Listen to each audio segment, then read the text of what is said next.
There's a documentary called Midnight at the Border about your visit to the border, California, Arizona border with Mexico. And I just want to play a clip from it for our for people who haven't seen it. Bring the money or have a sponsor that buys their ticket. What happens if a family doesn't have the money to buy the plane ticket? Well, FEMA reimburses us. We can buy that ticket and so you buy the ticket for yeah. What did you learn from that? Well, you know, what I saw was so extraordinary that it took me 3 days to even understand what I was looking at. Because the first night I land, I go to Yuma, and I get to the wall at 2 a.m. And I watch the first group. There's a gap in the wall there, and I watch the first group come across, which was about 110 men from West Africa, mainly from Ghana. They're all, you know, sort of military-age men from Ghana. And by calling them military-age men, I'm not making any implications about what they're here for. I'm just saying it's just a way of describing them. They were people, you know, between 18 and 25 from Ghana. So I expected to see a lot of Central Americans coming up, you know, and then and that was not what I saw. And then the next group was again about the same number. There were 2 busloads of people, and I interviewed every one of them. I talked to each one, and I want to say this: what we're seeing there, a lot of people come to this issue of, you know, I think we need to close that wall. We need to close the border right now, and I'm going to explain to you why. But a lot of people come to this issue from sort of a nationalistic or even a racist or you know, xenophobic posture, and I'm not coming from that place. I'm coming from a place of compassion and a place of you know, just concern for our country, and you know, this is a heartbreaking humanitarian crisis, and everything that happens to these migrants along the way is terrible. Oh, the next group that came, and what's happening to our country is a catastrophe. And by the way, I was a person who ridiculed Trump's wall. Okay, so, and now I've been down there and I've talked to everybody down there, and you know, I have a different position. I don't think you need to build a 2,200-mile physical barrier from, you know, San Diego to Brownsville, Texas, but we definitely need physical barriers in the densely populated area. Definitely, because we cannot survive with what's happening there now. The next group that came over were, again, about 110 people. There are 2 busloads. The cartels dropped them right on the other side of the wall in these buses, and there's 55 people per bus. The next group, there were people from Azerbaijan, from Kazakhstan, from Uzbekistan, from Afghanistan, from Pakistan, from Tibet, Nepal, and many from India, and the most came from China. There were only 2 families we met the entire night who were from Latin America, none from Central America, interesting. One from Colombia and one from Peru, and they were the only ones who had legitimate claims. They, you know, of asylum claims. Everybody else we talked to said, "I'm here to have a better life." Well, that is not. If that's why you're coming to America, then you have to go through the front door. You go to the embassy, yeah. You go to the embassy. So they don't even have any legitimate claim to be in the United States. Nevertheless, the Border Patrol, and the Border Patrol is so disillusioned and discouraged by this. 9 of the Border Patrolmen, we were told, had committed suicide in the last year because of what they're being forced to do. They are not protecting the border. What they do is they fingerprint. They can only hold the migrants for 72 hours. They fingerprint them, and they see if they have a criminal record. If they have a criminal record, they're put in a different process. But otherwise, they're then asked where they want to go. And if they don't have a plane ticket, they are brought to the airport. The DHS purchases them a ticket and sends them anywhere they want to go in the United States. So the country's getting poorer every year. Our country's getting poorer every year. We're in a poor place right now. Well, who came up with, I mean, why do we owe plane tickets to people who come here illegally? As far as I can tell, and there's a lot of evidence for this, and it's in our film, is that the Biden administration came in, in the same position I was, which is the wall is bad, but more importantly, any idea that Donald Trump had is a bad idea. So they just opened the border, and they've had this open border policy where they have not hired the judges. That's the most important thing that needs to be done. The judges need to be hired so that these cases, the asylum cases can be adjudicated right at the border, and people who are not entitled to asylum are sent back. But that's not what's happening. What happens is they're all given claims, and they're told to appear in court, and they go to an arraignment fairly soon after arriving in Boston or New York or Miami or wherever, Minneapolis, wherever they're going. And then they're given a court date, which on average is 7 years out. So they're in. I hope next time I get arrested, I get the same courtesy. Yeah. So they're in our country then for 7 years. And let me just tell you from their point of view what's happened. First of all, the cartels are now controlling our immigration policy in the United States. All of these people who came across knowing exactly what was going to happen to them because they had seen it on advertisements the cartels are sending around the world on TikTok and on YouTube that tells you what you need to do to get in, what airports you fly into, what visas you get, how to get them, and how to get to the cartel parking lots where the buses will take you. Some of them fly into Nicaragua. Most of them fly directly to Mexico City and from anywhere in the world. These are not, Central American, Latin American. They're coming from everywhere. They fly to Mexico City. The cartels assist them getting a Mexican visa. And then they are put on a domestic flight to Mexicali. And in Mexicali, there's a big parking lot with buses operated by the cartels. The cartels charge them between $10,000 and $15,000 a piece to get through. And then they drive them up to the wall and they unload them. We watch them unloading them on the other side. Large numbers of them get abused. They get extorted. They get exploited. They get robbed, raped, beaten. The Peruvian family that I met had every penny taken from them. He said, my whole life savings was taken from me. There's a tree that we could see from where we were when it was daylight. It's called the rape tree, where the cartels extract final payment from women who are crossing the border. If there are attractive women that they, in their view, and I don't mean physically attractive, but if attractive for whatever their purpose is, to sell or to traffic or whatever, or children, those children are separated out. The Colombian family had lost a girl, and a teenage girl, and the father was desperate, and she had been separated from them by the cartels before they passed. Oh my gosh! And 85,000 children have disappeared in this process. It's monstrous. So but then let me tell you this: they get into our country, and there's a lot of people who are well-meaning, mainly liberal people who care, who see themselves as deeply caring people, who say we should have sanctuary cities and we should, these people should be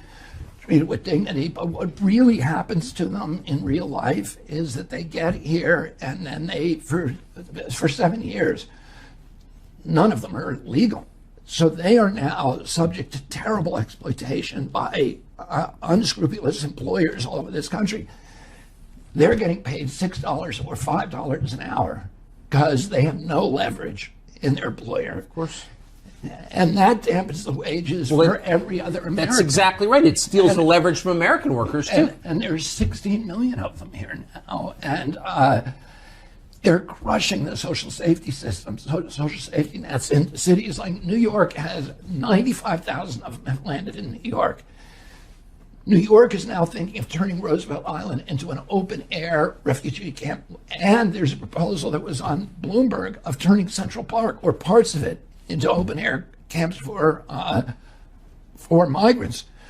Oh, and Eric Adams, who's the mayor, has been saying this has got to end. We have to close the border. And a lot of these mayors who were people who were saying we're sanctuary cities and getting that,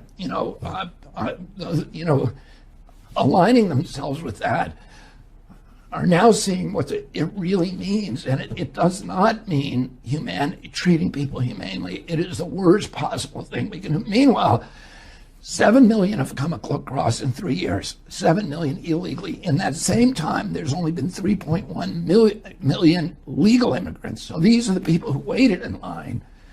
For every one of them, there are more than 2 illegal ones coming across and taking those places. And that, a lot of the,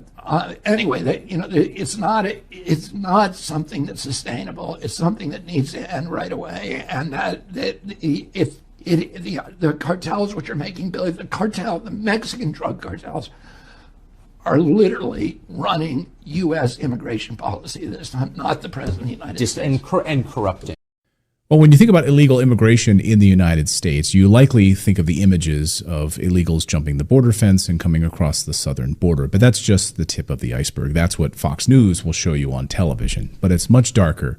It's much more dastardly. And it's all been planned. And one of the men who's been responsible for educating all of us about what's actually happening at the southern border and how it's affecting the United States of America is a man by the name of J.J. Carroll.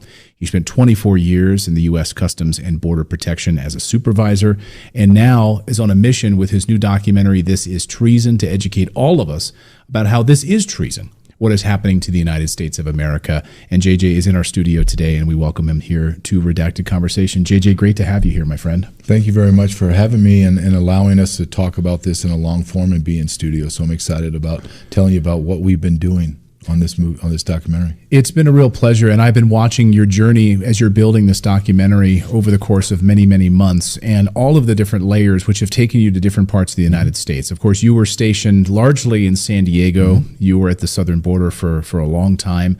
But that's just one piece of this story, isn't it? It is, and I'm glad your introduction was perfect, because the documentary is, in the beginning when I started this and made this agreement with Ryan Madden, my business partner, is I said, I want you to take the lens and I want to show quickly what's happening on the border, because that's important. The invasion is important. But what's never shown is by taking the camera north and showing you what the manifestation of all of, and I believe it's treason, and I'm going to take you on a journey to prove it, what this treason, this intentional strategic invasion, what does that look like in America? And we went out into a journey for a couple months, nonstop filming, to uncover what is that? It's crime, child sex trafficking, human bondage, slavery, economic slavery. And it just goes on and on and on. And when I first started, Clayton, when I first flew, I'll never forget, I'm flying back to San Diego, where I spent 24 years in the Border Patrol, and I worked all the way, the Arizona corridor as well. But I'm flying there and I'm thinking, okay, this is what we're going to do. This is what the documentary is about. I have a very clear vision of what I want it to be. The very next day, I remember telling Ryan as we're driving home after a long night of filming, I said, everything we thought is changed completely. This is beyond anything that I even could have imagined after 24 years. I saw the most well-oiled, well-funded, most efficient machine that I have ever witnessed in immigration, ever. The flow to the border was seamless. The processing was streamlined so much that they were bringing people in and within minutes getting them out. Minutes, not hours and days. Minutes. Process, get out, you're released. NGOs were sitting there waiting, because for each person to come across, each person we're going to give to the NGOs is thousands of dollars. Could you imagine if you ran a business and you didn't have to do anything for the business? You just stood on a street corner and people gave you thousands, tens of thousands, hundreds of thousands of dollars every day. That's what's happening. So when you think of what the mechanism must be in place to move 12 million people from the border into the interior of the United States. There's pathways created. There's a mechanism, and I believe it's a military-style invasion. So it's totally coordinated. It's planned and Yes. it's orchestrated. So this is not happenstance. Imagine if they would put all of those resources, flip them the opposite way, right? The speed, the rapidity of removing people from the United States, securing the border. Instead, it's the exact opposite. And it's Yes. just wide open and facilitating the flood of individuals into the United States. Yes, and then I knew that this was in the title of my book, The Intentional Destruction of the American Immigration System. If I would go back in time knowing what I knew before I wrote the book, I would have changed the byline. It would have been the intentional destruction of America through illegal immigration. Because as I've been going through this journey, and things, revelations come to you because you're constantly thinking, critically thinking of what I'm filming. How am I going to articulate? What the hell did I just see? Who the hell did I just interview that told me X, Y, and Z? Detention camps in America, child sex trafficking, people that are inside the belly of the beast with NGOs. And I'm stunned. But when you look at it, the revelation that I had was this had to have the decision to use illegal immigration as the vehicle to destroy America was a intentional and purposeful decision, meaning prior to Joe Biden being sworn into office, they had to have had meetings at the highest level of government, sitting around a room like this and having open discussions. What are we doing? How are we going to do this? And there had to have been agreement. It's illegal immigration. That's how we're going to fundamentally transform America. How do I know that? Is because I believe strongly in listening to their words and then looking at their actions. Day one, Joe Biden signs 94 executive orders, obliterating every policy that Donald J. Trump had in place that provided the most secure border in the history of the United States.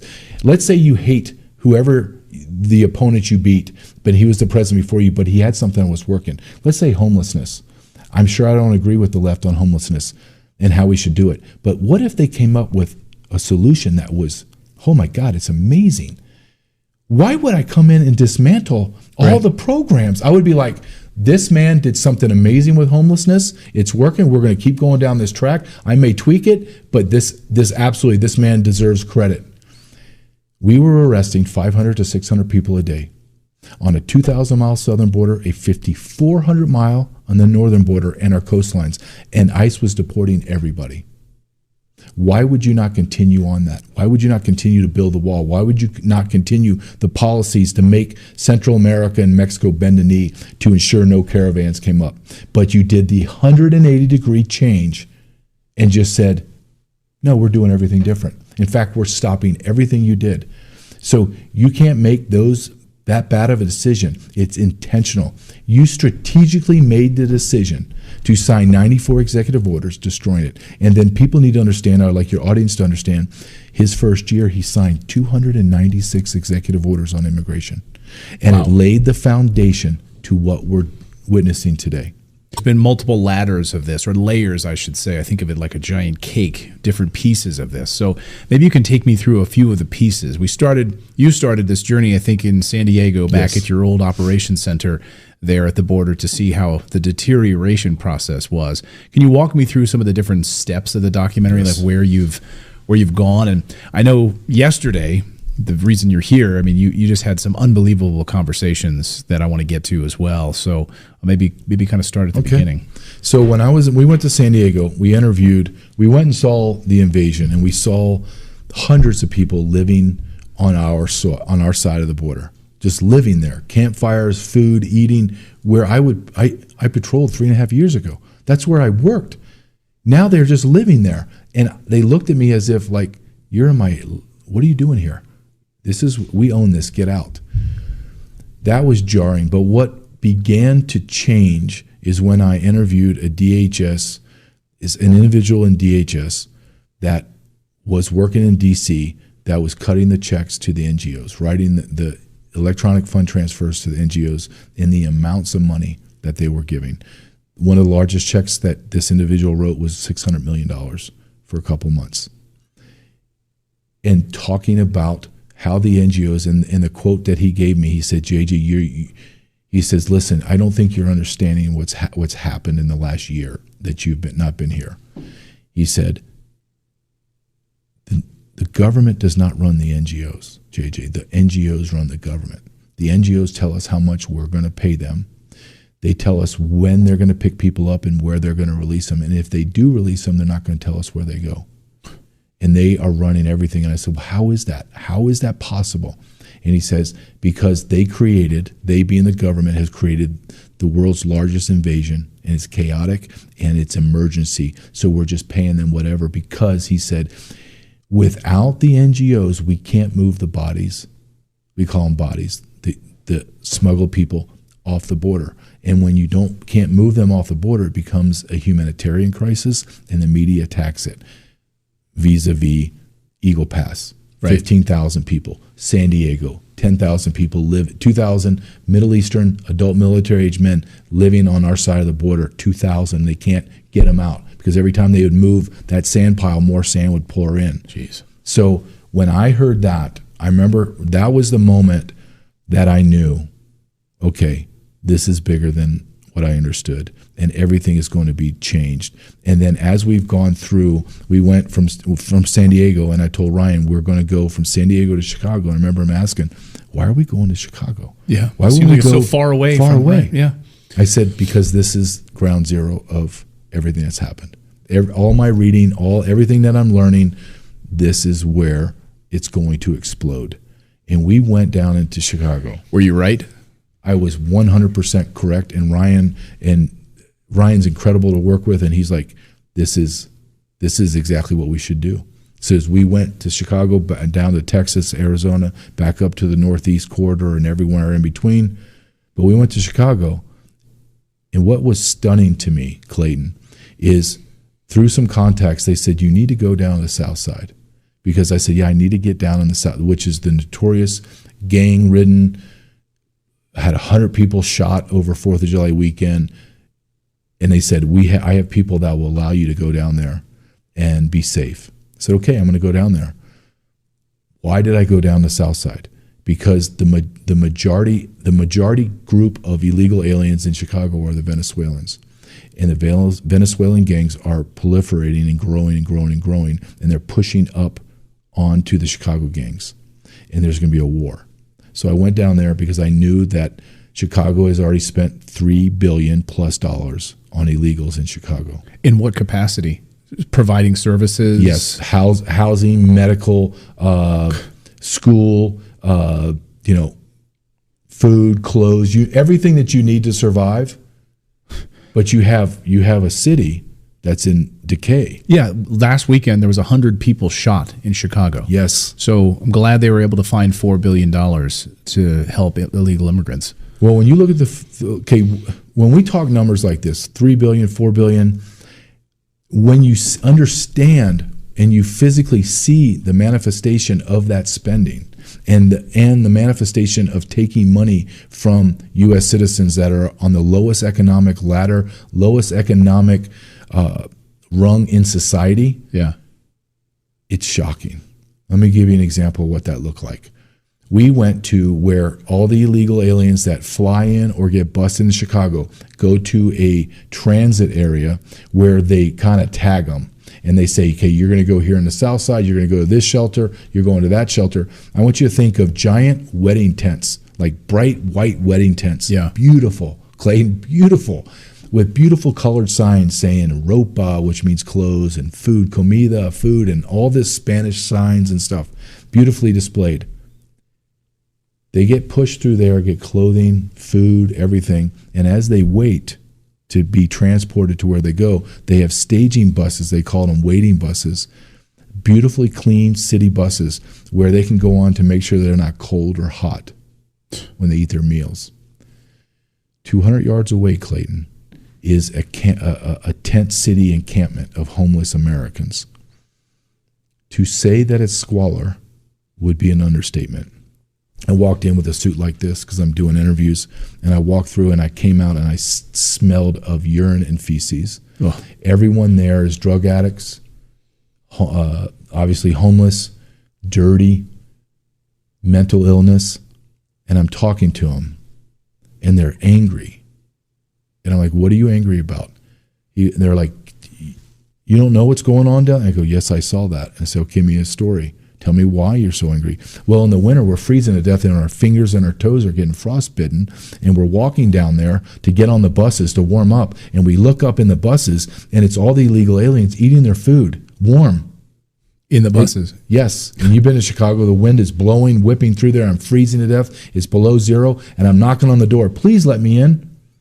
And the bus driver's like, no. And he's yelling through the glass. Only the migrants allowed. So only if you're from another country and you're here illegally. Yes, you people, you disgusting Americans, you go and freeze to death and die. That's what they did.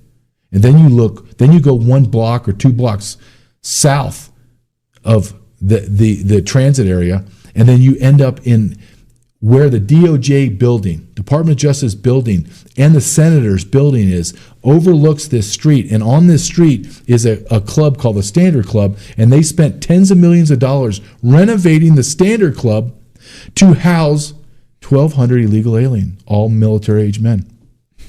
And they have knife fights, machete fights in the street. They're selling drugs. They're doing prostitution. They're driving brand new cars with no license plates. But Americans can't go in there. I tried to walk into the lobby, and I was accosted immediately. Get out, screaming at me. I'm like, hold on a second. I'm just in the lobby. And I look around and I go, there's metal detectors in the lobby. You have to go through metal detectors. And then no one was allowed in unless you were illegal alien. As they're yelling at me, 5 or 6 military-age men, Venezuelans, walk right in, right around and gone. And I'm like, wait a minute, no, I paid for this. And as I was walking in, I was like, there's a young man who's about 27 years old, obviously mentally ill, homeless, beard, dirty. He can't get in there, Clayton. He can't get in that newly renovated 12. You know how much money it costs to renovate something and build 1,200 rooms with bathrooms, kitchens, because they're feeding them 3 square meals a day in there. Right. Trump does, I'm sure, building hotels to know the size and scale of an operation like that. But the DOJ is looking down on the street, and there's memos, there's emails talking to people in the DOJ. Don't go down that street. Don't get involved in it. They're looking at knife fights. The day after we left, there was a giant Venezuelan gang fight using machetes and big long arm swords. But this is happening. But as I'm speaking, Clayton, in Chicago, to politicians, pastors, gang members, men that were the founding fathers of the black disciples. So I'm talking like the major gangs, all black residents, highly educated to no education. And they all individually interviewed, not knowing who I'm interviewing. They were using the same verbiage, the same terminology, which I found strange. They were angry. They were humiliated. They are frustrated. They feel like they're being replaced. And the last thing, the adjective they used or the way they describe their life is, we're going to war. Pastors are telling me we're going to war. And I'm like, okay, hold on. War encompasses a lot. And they're like, yes, I know it does. But they're paying Venezuelan illegal aliens $9,000 a month to live in our homes that they just kicked us out of. And if you've been down to Southside, Ryan and I, we drove into Southside, and it was like we just traveled into another nation. That's not America, Clayton. That's and I need to say this out loud because it's important. I came from the view of, well, they deserve it. They voted for him. Yeah. We keep giving them money, and every person told me to a man, and it was powerful the way they said it. They said, we didn't vote for them. They get placed in there. And then they said, as we're outside, I'm looking at there's no businesses. Almost every other house is dilapidated. And the ones they're living in, you and I would never allow our families to live in there. And they asked me, oh, you think we're getting money? Look around, JJ. Where's all the money? Right. And I went, you know what? That's a damn good point. And I'm corrected because I'm looking around. There ain't no money. I'm driving down the street and I have to get my rental car realigned because the steering column is almost about to fly off because the whole roads are shambled and people are killing each other. And they say, we live in desperate times here. There is no money. There's no one helping us. But we see illegal aliens coming in and renting our places, having brand new cars, food, new clothes. Their kids are going to school. And here's something that's not a side note because it's very important to understand.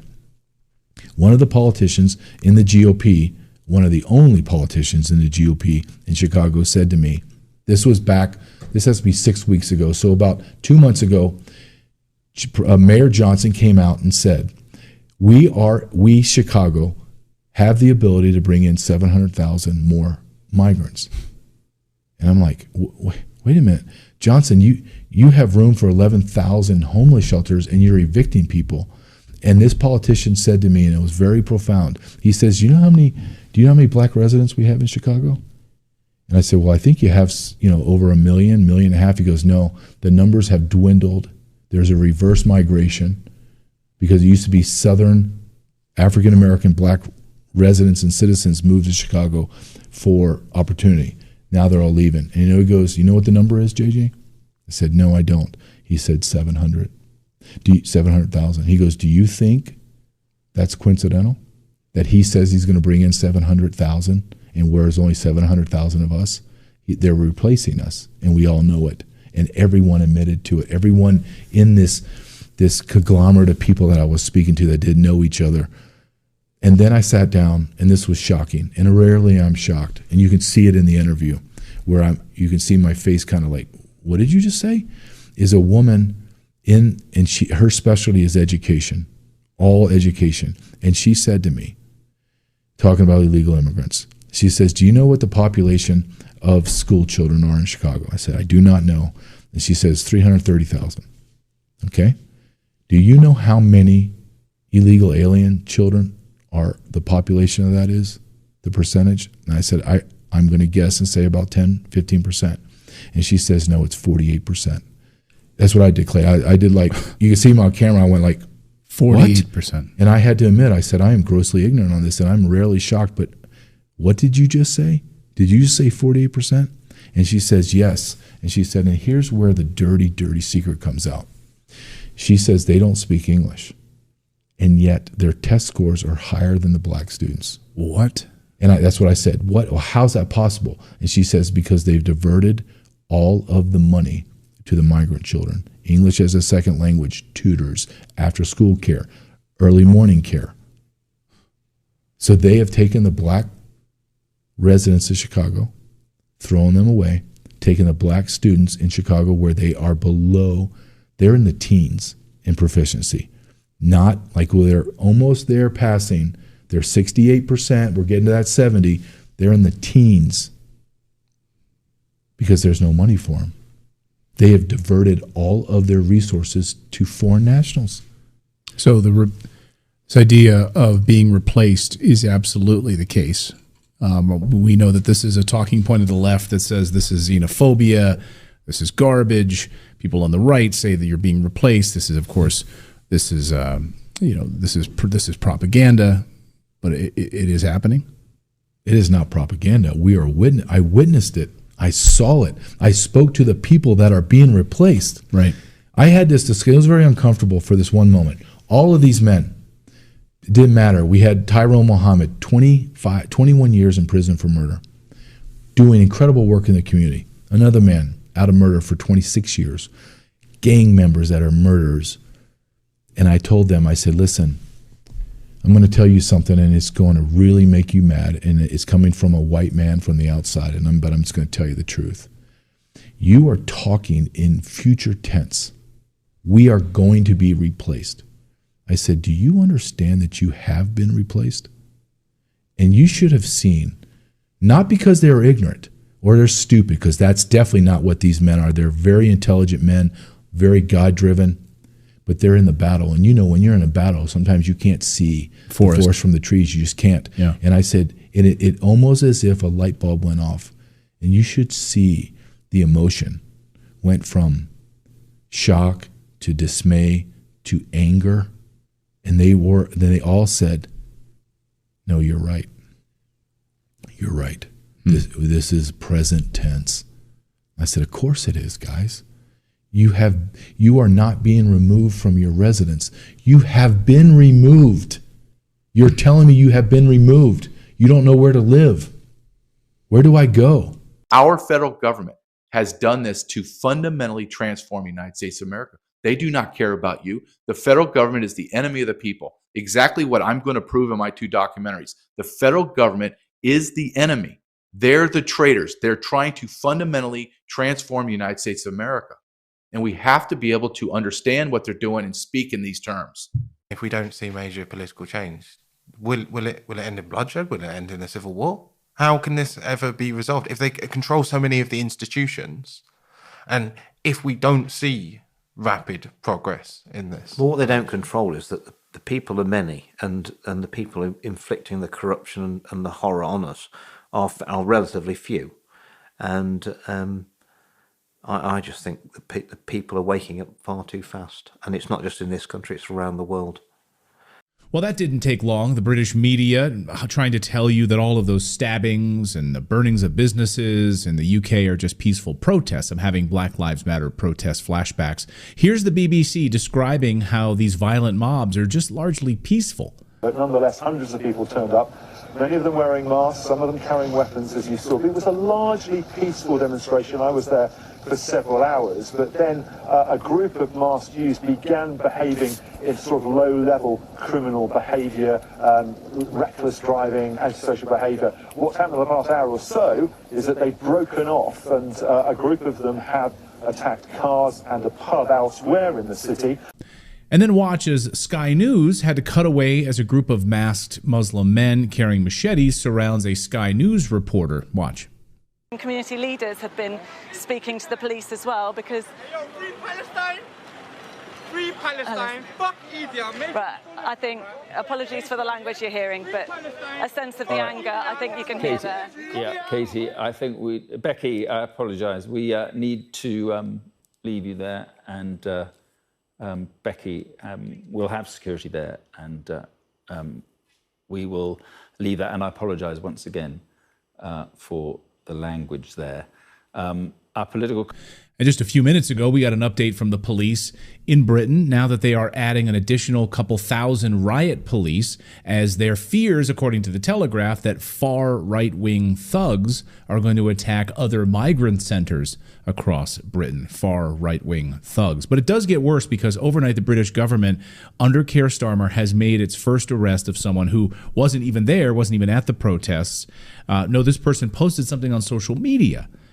So remember, this is how we told you this was going to come together. The censorship industrial complex. This was a move to try to take away your civil liberties. If you post something on social media, the police will come knocking at your door. Get ready for it. Ralph Schulhammer is an academic researcher. He's been following this very closely, and I bet he has a few things to say about it, and we wanted to talk with Ralph about this today. Ralph, good to see you. Welcome back to the show. Clay, thanks for having me in these troublesome times.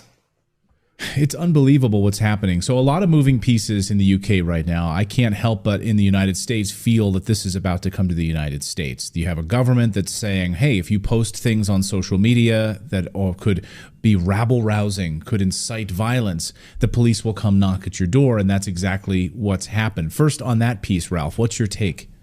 Well, I think we now live in the age of, well, kill the messenger is the approach by the government. I mean, I'm a little bit befuddled by the things you hear in the media about who is supposedly inciting those riots and violence. I mean, we can go back up until the 1960s. There have been warnings for 60 years that mass migration is going to lead to this. We had Ross Perot in the United States. We had Enoch Powell in the UK. We had Jörg Haider in Austria. We had the Le Pens, like the elders, the late Le Pen as well, warning for the same thing in France. Basically, every country had at least one or two figures who were warning of this. And they were mocked. They were called alarmists. Mark Stein, for example, wrote in the 2000s about this. And you were alarmist. And no, this is all going to be fantastic in a couple of years. And the late Christopher Hitchens said, Western civilization is so seductive that these people will just integrate within a generation. We see now that that is not happening. And the patience of the British people has worn thin. This is something that was absolutely to be expected. Now, This is not a justification of, looting and burning down somebody's store. But we can go back. We have polls for over 30 years, almost 40 years, that say we want less migration. We want particularly less migration from non-Western backgrounds and from the Muslim world. And governments, Keir Starmer, Rishi Sunak, Boris Johnson, everybody, Angela Merkel, so this is also true in continental Europe, everybody ignored it. And now the bill is coming due. And what are they doing? They say, oh, we need to infringe on those who want to talk about it. I mean, the Financial Times, I think with Edward Lutz, who's like a columnist for the Financial Times, had this absolute insane tweet of saying, Elon Musk is a threat to democracy because he allows people to show videos that otherwise we would not see. We would have no idea what's going on in the UK if Jack Dorsey would still be in charge of Twitter. I have my issues with Elon Musk on many areas. But in this case, we are lucky that he took over Twitter or X or whatever he wants to call it now. Absolutely. The fact that we can actually see videos of what's happening with these machete-wielding individuals going around. The mainstream media is telling us, I just showed you clips of the BBC, telling us that this is they're largely peaceful protests. These are largely peaceful. And you have Sky News literally cutting away from their broadcast as suddenly these individuals show up and surround this reporter. And that's happened in other videos as well. They've had to cut away from their... So the media is trying to hide this, Ralph. And the only way that we even see this is thanks to X. Yeah, you're right. And I want to say something as well, because there's this idea that it's kind of violence on both sides. This kind of, it's an equal thing on both sides. But I want to say something that I believe that many people intuitively feel, but are afraid to say it out loud. So I'm just going to ahead and say it out loud. If you come to another country, the expectation is that you respect the values, the customs, the expected behavior of the country you move to, and not the other way around. So no, right? There is no right to go there, as you just mentioned, and then run around and yield a machete or something like this. And no, Britain is not a Muslim country. Britain might be tolerant towards the concept of other religions, but in essence, it is not. And the same is true in continental Europe. It's a decision of the people who have been living there for generations, who've built up those countries for generations, that they decide to tolerate people with different beliefs. And if they abuse that tolerance, then one has to consider what to do about it. By the way, the same in Germany, the same in Austria, the same in the UK. It cannot be that somebody who came across the border 5 minutes ago has the same rights, but none of the obligations that people have whose ancestors died and fought in wars, who sacrificed for the countries that they're living in. I think it's entirely unfair to act as if a country is just the present tense and it just exists in the here and now. A country is a social contract between the dead, the living, and those who are yet to be born. And I think this is something that people justifiably feel is being violated. And this is why they're angry. And while I don't agree with all the actions, I can understand the anger. Well said, well said. You said something else on Twitter the other day that I thought was appropriate as well. You said there's a willful blindness and delusions of the elite class. These the wealthy elite class that is maybe willfully blind about it. But I would actually, I want to see if go a little further on that. When you have someone like George Soros and you have these billionaire class, this elite class, these unelected globalists who've been driving this thing, it seems like more than just willful blindness, it really is a plan. This is a plan of action to bring in millions of illegal migrants into these communities to fundamentally reshape and change these countries. And as you pointed out, all you needed to do was walk down the streets of Paris, walk down the streets of London to see that this is happening right before our eyes. It was only a matter of time. No, I think you're absolutely right. And the worst thing that's going to happen is, and you alluded to this at the beginning of today's show, is they will use the crisis that they caused to clamp down on free speech, on civil liberties, and on the dissemination of information. And we see this. Konstantin Kissin, a couple of months back, did an interview with John Anderson, the former Prime Minister of Australia. And there's this great scene where Kissin says, in Russia, around 300 people were visited by the police for a social media post. In the UK, it was 3,500. So many clips that we see now on the internet, because luckily people start filming that, they come to your house and say, you posted something on Facebook that the government doesn't like. How much more dystopian does it get? So as you say, so you had the grooming gangs, the basically child rape gangs in Rotherham that went on for almost a decade with nobody being arrested, with nobody being investigated, because the police, as the official report by the British government said, they were afraid of being called racist. But at the same time, if you post something on Facebook, 3 coppers are going to show up at your door. And this is, by the way, this is the UK, which I think for a long time, justifiably so, was the motherland of parliamentarism and of modern democracy, but no longer. You can live off the social capital of the past for a while, but at some point it's going to be depleted. And I think that Britain is very close to that stage. Jim Ferguson yesterday on our show basically pointed out this 2-tiered system, right? This 2-tier Keir Starmer system, as it's being labeled, right? And I think you bring up a great point here. So on the one hand, one tier is that rapists are allowed to walk around with machetes, grab young women off the street, and the police are worried about being called racist if they arrest these individuals. And then on the other hand, you have cops showing up at your door, and they will arrest you if you post something on social media that's critical of these rapists carrying machetes. Like, what sort of a weird world are we living in right now, Ralph? No, you're right. And it's not just the UK. I mean, I can give you example after example after example. We had a case in Austria where a teenage girl was gang raped by migrants, but they were arrested, but they were not put in jail. They were all put on probation. So now the girl had to leave the area she lived in because she saw these guys all the time. We have the case in Germany where a refugee family, it's like 13 people, they alone are responsible for 110 crimes. They came as refugees. And people ask, wait, you come to my country, you ask for asylum, you ask for my help, and then you come here and commit crimes in exorbitant numbers. I'm usually not too much of an emotional person, but this is such an injustice. It is so unfair. And now to clamp down, to punish those who point that out, it's Orwellian, it's dystopian, it's all these terms that sometimes seem like hyperbole, now seem that they cannot describe enough how bad it is. And the worst is that the media goes along with it. We feel like redacted is one of the glorious exceptions. Thank God for the internet. But most of the mainstream media goes along with it. They participate in the lie. So I no longer understand where's the difference between the quote unquote free media today and the state media during the Soviet Union. It's just like it's a lie. The people know it's a lie. The journalists know it's a lie, but everybody pretends as if it is the truth. It reminds me of this one sentence out of George Orwell's 1984, right, where it said the most important decree by the party was that you have to distrust what you see with your own eyes and ears. Because that's the ultimate test, let's put it this way, of a wannabe totalitarian system. You see the sky is blue, but they say, no, it's green. And if you say it isn't, you're in trouble. So you start to play along with the lie because you're terrified of the state. And this brings me, since you're in the United States, right, to the very essence of what, correct me if I'm wrong, I think what Thomas Jefferson said. Right, if people have to fear the government, it's a tyranny. Only if the government has to fear the people, it's a democracy, or a republic, if you want to use that term. And this is the situation we are in at the moment. In the United Kingdom, in Germany, in Austria, in France, in Canada, and growingly in the United States, I believe, if Trump is not going to win in the fall, you will have to be terrified of speaking your mind. And the irony of all of this is, you know who's behind all of this?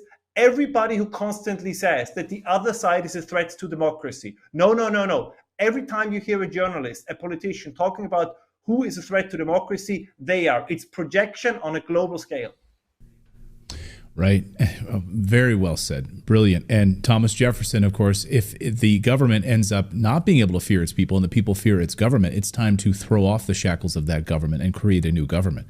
We could be looking at revolution here. These tipping point moments, these tinderbox moments where you have the stabbing of these 4 children at this dance studio and people are saying enough is enough. We could really be sitting on a revolutionary moment right now in 2024. Ralph, great to see you as always. Brilliant stuff. Follow Ralph on X because you get more of his great musings over there on a platform where you're at least allowed to speak your mind. Ralph, great to see you as always. Thank you so much. Thanks for having me, Clay. Well, in a few weeks, Chicago will become the center of the universe with the Democratic National Convention. And I don't say this lightly. War is coming to the Midwest. Venezuelan illegal immigrants have taken over Chicago ahead of the DNC. And our next guest has uncovered incredible information showing how Venezuelan gangs are affecting the entire Chicagoland area. The mainstream media, of course, is largely ignoring this story, not covering it at all. And he has also uncovered new evidence from the Chicago PD directly, showing 2 different Venezuelan shelters that are running human sex trafficking operations right out of those shelters. Terry Newsom is our guest. He's the host of Behind the Enemy Lines podcast, and perhaps no one knows more about what's going on the ground in Chicago than Terry. Terry, welcome to the show. Great to have you here on Redacted. No, thank you for having me, Clayton. I appreciate it. Well, and I appreciate all the work that you've been doing. And of course, you've been working very closely with our good friend, J.J. Carroll, and really painting a picture of what's happening in the Midwest. You know, a lot of people think of what's happening at the southern border. They look at those images at the southern border and they think that's where it's happening. But Chicago has really become ground zero for the illegal immigration disaster in the United States. Can you kind of paint a picture of how bleak it is? Yeah, sure. You made a great point there about Chicago being ground zero. So say if Trump wins and he stops everything at the border, well, we're just getting started in Chicago, Clayton. You know what I mean? It's just the damage is done. They're already here. They're being spread from Chicago beyond throughout the Chicagoland area and the state of Illinois for that matter. And, I first became aware of it in December. I live in the western suburbs. There's train tracks that go from all these different western suburbs into the city of Chicago. So after Brandon Johnson came up with this idea to say he was going to impound the buses if they got dropped off in the inner city, they just started dropping them off at the suburbs. And mine was being one of the first ones. And they would drop bus loads off. So I would get calls from the community folks and I go there and I start, confronting them, or I don't say confronting them, but I'd film it and so forth. So the first bus, it was probably 75% men with a mix of families. The second bus was like 95% men, military age men. One of the first things one individual did as soon as he stepped foot off the Mexican border into my community is flashed the Tren de Largo gang sign at me. Proudly flashed it at me. And at that time, I knew it was a gang sign, right? You don't have to be, a law enforcement. I knew it was a gang sign. I just didn't know what type of gang sign it was at that time because it was in December. It wasn't until January, if you remember, the New York Police Department, a cop was beat up by 6 of them, and the guy gave the finger. And then all of a sudden, the reporters in New York said this is the violent prison gang. I'm like, oh my God, this guy's got the tattoo, everything. So I'm like, that guy is Tren de Largo, and he was bragging about his gang coming into Chicago. Within 20 feet, he got off the bus, So, I started following there. And then, so what they would do is they would drop them off at all these nice suburbs, they drop them off and they kind of rotate, where they drop them off at the northwestern suburbs, western suburbs. And then there's it's called Union Station and Ogilvie Station. So then I started going there on New Year's Day. I went there and there was a Metro police officer and I'm sitting there because they get off there and just kind of curious of what happens from when they get dropped off in the inner city, right? And I go up to this Metro cop and I said, is this where the illegals? He's a Spanish cop with tattoos on his side. He was like, he looked like a gang member. This police officer, a Metro police officer. I said, is this where the illegals get dropped off from the train station? He looks at me and goes, well, what do you mean? I go, well, I live in the western suburbs. They're dropping them off there and I'm told they're coming in here. He goes, I guess sometimes. And I said, do they have a host? Do they have a handler that picks them up? He goes, what do you mean? Like with an attitude. I said, well, somebody greeting them? He goes, I guess sometimes. And I went and sat down. And I swear, not less than a minute later, because I was going to sit there for a little while and go home, right? The reason that cop was there that I was talking to, the door's open. And here comes Venezuelans with their little blankets from the Red Cross. He was there greeting them in Spanish. And I'm like, look at him. The guy lied to me, right? Why are you lying to me, right? And so what happens is that they take them from there. They come in by plane as well. We could talk about that. But they take them from there. And then I followed them. And I had Venezuelan guys, with their face covered and stuff in the train station, flashing V and stuff at me. Again, not necessarily the gang signs, but if Venezuelan's so good, then why are you flashing V's in my face, as I'm walking there? And then the sergeant tried to intimidate me from not filming them. He's like, he goes, you have to leave. I'm like, no, I don't. It's a train station. Yeah, yes, you do. He's another Hispanic police officer. And I said, this is a public space. He goes, I'm going to call Amtrak. I go ahead, call Amtrak. And obviously nothing happened. So then I stood there and I followed him and these 2 other Spanish people from the Office of Emergency Management, which is basically Chicago's FEMA, right? It's Chicago's FEMA. Right. These 2 people came in, they talked to the police officers, and then they escorted them out to the south side of Union Station, and there's a school bus sitting there. And then they start putting them into the school bus, and I'm standing on the sidewalk. I'm not in anyone's way, and this woman's, yelling at me. I got this all on film, saying that I can't film. I said, yes, I can. No, you don't. I go, yes, I can. I'm on the sidewalk. You don't have permission to film. The city has a contract with the bus company and there's no, I go, it doesn't matter what contract. I'm standing in the street. Then she went and got the same 2 cops to come, and they confronted me, right? And he goes, well, how would you like it if, your children were being filmed? I would be upset. I go, I wouldn't smuggle my children into a country illegally, right? So Right. that's the MO of multiple different locations. And I'm sure JJ talked about it. They try to intimidate, harass, and scare us from filming the truth. It doesn't matter if it's at the intake center, the Standard Club, the Inn of Chicago. And by the way, we just found out the Standard Club, which is on the Mag Mile of Chicago. It's where the shopping district where everyone comes to. The Standard Club is a historic 150-year-old building that was initially built by the Jewish community and changed hands, but both of them were coincidentally bought in 2022 in the midst of this crisis by the same person. So now we're looking into, now they're full, right? Capacity. These dumpy hotels are in these nice areas of Chicago, one right next to the Department of Justice building, one in the Magnificent Mile, are full of illegals, and they have NGOs in there managing them. So these NGOs, the Catholic Charities, and others that have been facilitating this invasion into Chicago, and we are about to see the DNC here in a few weeks, and multiple sources have been saying this is going to be a disaster, what you're seeing unfolding in the next few weeks. Can you paint a picture, help our audience understand where the DNC will be located and why this is such a tinderbox moment right now? Yeah, sure. One other thing, Ben Berkheim, you probably know him. He came into Chicago. I took him to the side. I grew up in the southwest side of Chicago, and there's a Holiday Inn there that it looks brand new. They remodeled it, right? So I found out from my friends that they're moving illegals there. So me and Ben went there, and sure enough, it's the same security guards, the NGO guys. They wouldn't let us in. They got signs in Spanish and Arabic at this place now, Spanish and Arabic. So, I guess that's kind of telegraphing what's going to go on there. So this was built to move these Venezuelans away from the United Center. The United Center, the Blackhawks and the Bulls and stuff. You're probably familiar with that. And then during the daytime, it's going to be at the McCormick Place, which is right off of Lake Michigan. So they're going to have activities there. And then in the evening, they're going to have it at the United Center. So they're trying to clear out some of the mess as best they can. But one thing that's kind of interesting is, and JJ and Ryan were at the intake center, with me. I took them over there. And just south of the intake center, it's called Tent City. There's like 35 orange tents. You might have saw them. Been there for a long, long time. Homeless people, ex-military. People are upset that, like when these Venezuelans come, not even a block north, like a football field north of there is the intake center. So wherever they come in by plane or bus or train, they go there. They got 6 tents. They're not tents. They're like white structures, very nice. And they have anywhere from 2 to 10 buses. In the wintertime, they're warming buses. In the summertime, they're cooling buses.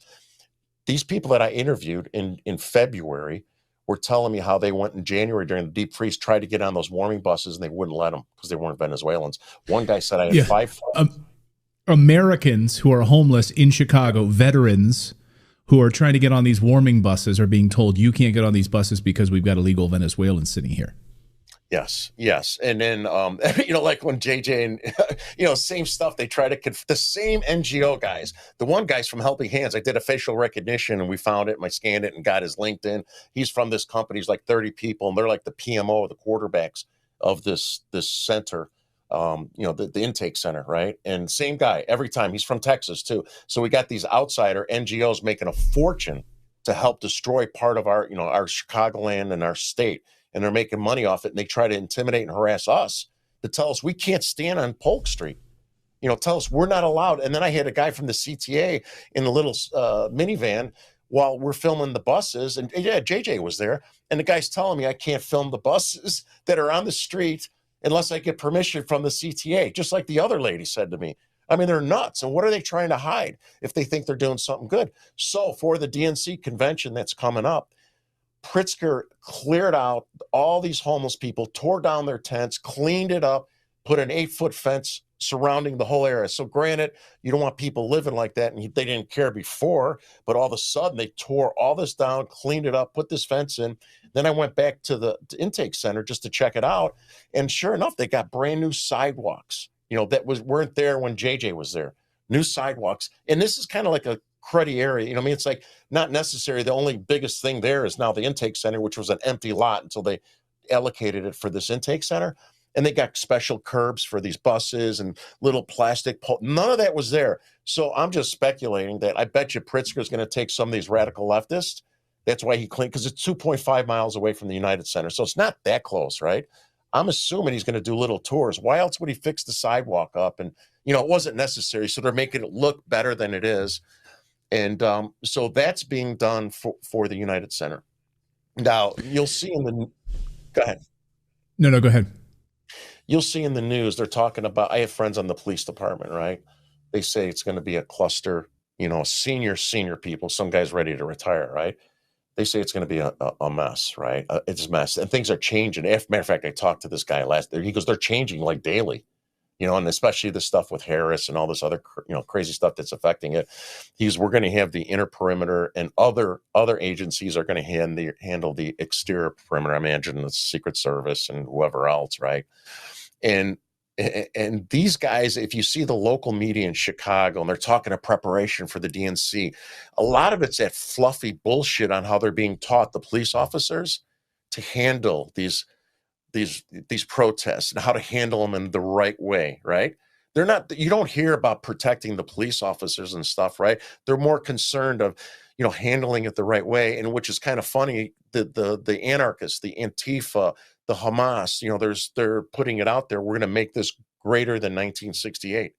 They're going to make it, they're promoting it. They're promoting about violence. They're promoting about going on the CTA, going door to door. They're openly promoting this stuff out there. So now it reminds me of the UK right now, where you're having, the two-tiered justice system right now. You're having the police being told basically stand down, allow these machete-wielding gangs to run rampant. But if you criticize them and call them rapists, that's where the police will come to your house and make arrests, if you criticize them. And so it sounds like Chicago is being sort of organized in the same way. The Chicago PD being told handle these protesters, these Antifa and others, as with kid gloves. Yeah, and that concerns me for my police officer friends, right? And then they got to worry about their job, right? So, they asked. Yeah, I live in DuPage County, which is the second largest county in Illinois. So they reached out to, because they're supposed to try to collaborate and help each other, right? On important, events. They asked for 300 officers, and the sheriff said no. What, would you want to send your police officers into Chicago where they support the criminals over the police, right? I mean, he said, no, we're not going to do it. I mean, I wouldn't want to go out there when you have these constraints and you got to be worried. You got to protect yourself and then also try to protect your job at the same time. I mean, their hands are going to be constrained. And if you think about 1968, who was the mayor of Chicago then? Daley. Remember he said about looting, shoot to kill? I don't know if you remember that, because I grew up here. When there was looting and stuff that happened, all the burned out up and down Madison Street. Matter of fact, by the way, it would be ironic. United Center is right there where the riots were and where all these burned. When I was a kid, we would drive and look. It looked like a war zone, Clayton. So 1968, I graduated 79. We would drive down and it looked like, as I look back now and I read the buildings were just, they left it like that forever. I'm not saying it's going to happen like that, but what I am saying is that people knew how Mayor Daley was, right? Well, now they know how Mayor Brandon Johnson is. So to me, I think they think they're going to get away with way, way, way more. The difference is that these Antifa guys, the anarchists, the Hamas, they're all coming together. They're well-funded, as you know, right? These guys are well-funded. And the Chicago Antifa, I got a story coming on. And the Chicago Antifa guys are coordinating. They're the quarterbacks of coordinating these different organizations together. And then lay on top of that, you've got all these African-American folks that are voting for Trump. And you probably saw some of the stuff that, what JJ had you interview with, or saw some of his interviews with these leaders and stuff. So there's going to be a big contingent of African-Americans that are supposed to show up to protest the Democrats for ruining the city of Chicago. And I'm worried. Well, that's what I'm worried about. That's what I'm worried about, that's where this war will come from, right? You have the African-American population in Chicago that's absolutely fed up with liberal policies, which have destroyed their jobs, their community, have invited all of these illegal Venezuelans into that area. They're going to go down there to protest. I think you've said it and others, they're just one gunshot away from war breaking out. Yeah. Right before I got on your show, a friend sent me stuff, right, from all over Chicago. I got a message or a little story. a knife fight. My friend said it. It was like gangs of New York, 20 Venezuela, I'm assuming they're Venezuelan immigrants, and a knife fight right there off the Mac Mile. So they're probably associated with the Inn of Chicago. And they're running like knives trying to stab each other and round cars. So this stuff is just beginning. I mean, they just got here. They're getting settled in. They're getting organized. So I live in the western suburbs. There's a mall called Oak Brook Mall. High end, it's like how you say my mall, it's close to my house, and that's where we go. That's where my children go. My wife goes and my mom. And so they had up through June, there was 150 Venezuelans arrested there. And some of them 5-6 times, right? So DuPage County doesn't put up with that crap, but they're constrained with this goofy laws that Pritzker put in place, right? And so some of them, so they're organized, they're coordinated. Like, so for instance, they're taking things and they're working with somebody to sell this stuff, like big KitchenAid mixers that women, fancy stuff that a Venezuelan doesn't certainly need. And they're catching them. There's another suburb right off the railroad tracks. 12 of them came in. They're younger. 2 of the 12 were arrested. The 10 of the 12, they sent them back. They were stealing bikes from the pool and other neighborhoods, and they caught all these idiots. And then it's a very woke, liberal, high-end, very high-end income. And the community members, the woke ones that were okay with all this liberal stuff, are now complaining that the police didn't arrest them. Well, their hands are constrained. Matter of fact, one of the cops is my buddy. He's like, we don't even know of these minors, if they are minors, and if we have real names. They put them on the train and send them back to their shelters. So this is going to expand. Another woman, Carol Stream, her 42-year-old husband, and they had a 4-year-old kid. This Venezuelan stabbed her in front of the 4-year-old kid so many times she was almost decapitated. And I could go on and on. Like so 6 blocks from my house, the gas station, the Speedway that we use, the sheriff warned people that Venezuelans are going in there.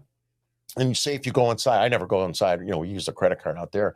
But those who go inside, there'll be a Venezuelan woman that'll approach them and ask them broken English, can you lend me $5? I ran out of gas. And they go through your car. So they start catching them, and they're going in packs and doing this in the gas stations. This is Biden's America. It's a Biden-Harris America, and the DNC at the center of it all in Chicago right now.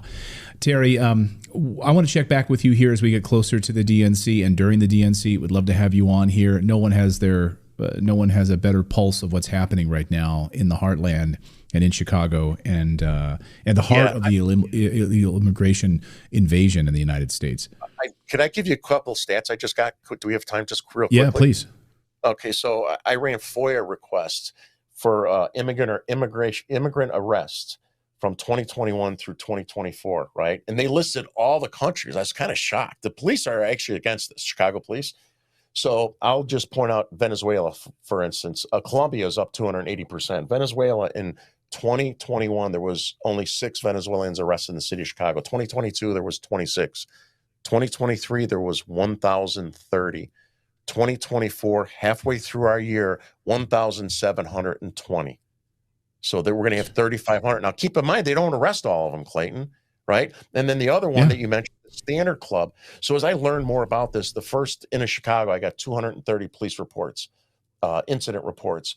And then as I learned more from each center, then I'm like, okay, I'm asking specifically for the Standard Club. This time I said, can you give me all the incident reports and arrests associated with the Standard Club and the addresses of those associated with the Standard Club? I got 706 for 12 months. That's 2 a day. That's 2 a day for just one. We used to have upwards of 30 locations. So this stuff is being underestimated in such a big way. I mean, I could talk, forever, as by talking to JJ and stuff.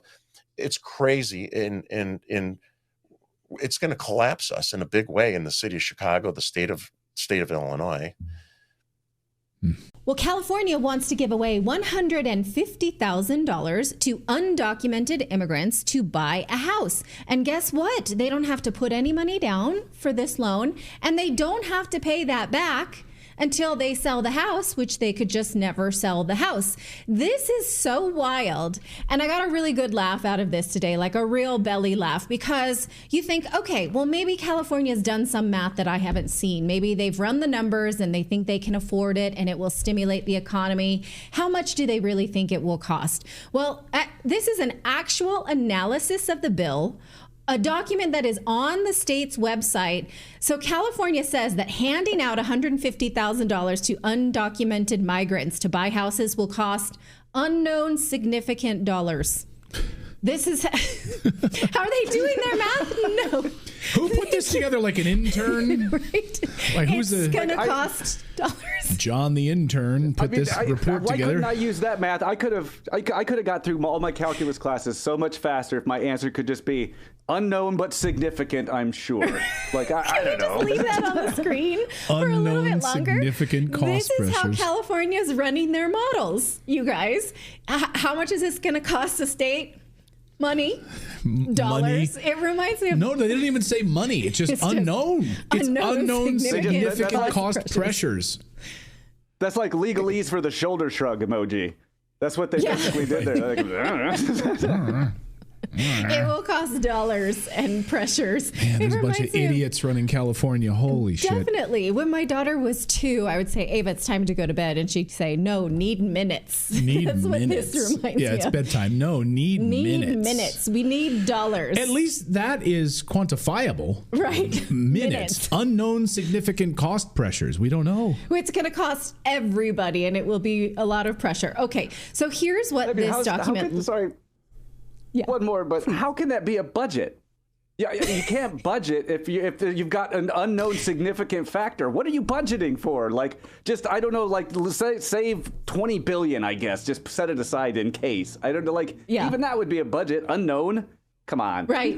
Yeah. That's hilarious. Okay. Thank you for laughing at that, because I actually did get a belly laugh out of it. And I want you to find it for yourself. So here's what that document looks like. Again, it's the analysis of this bill that's called AB 1840. So have they done their math? No, they're just wild idiots. So given that they're not going to run any economic models on this and see how much it costs, why do they want to do this? Well, here's what they say, that the social and economic benefits of home ownership should be available to everyone, and that home ownership is a fundamental tool for wealth building, fosters financial stability, provides a tangible investment in one's future. What they're saying is that when undocumented individuals are excluded, they miss out on crucial methods of securing financial and personal stability for themselves and their family.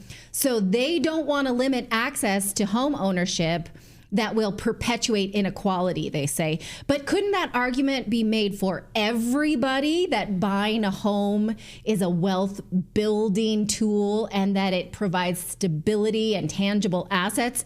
Well, of course, that would apply to anybody's finances, right? But they're saying here that only undocumented people should have this benefit and everyone else should work for it by keeping their credit scored high and saving for a down payment and having a salary that qualifies for a mortgage. Everyone else, F off. Do those things. You have to do the work.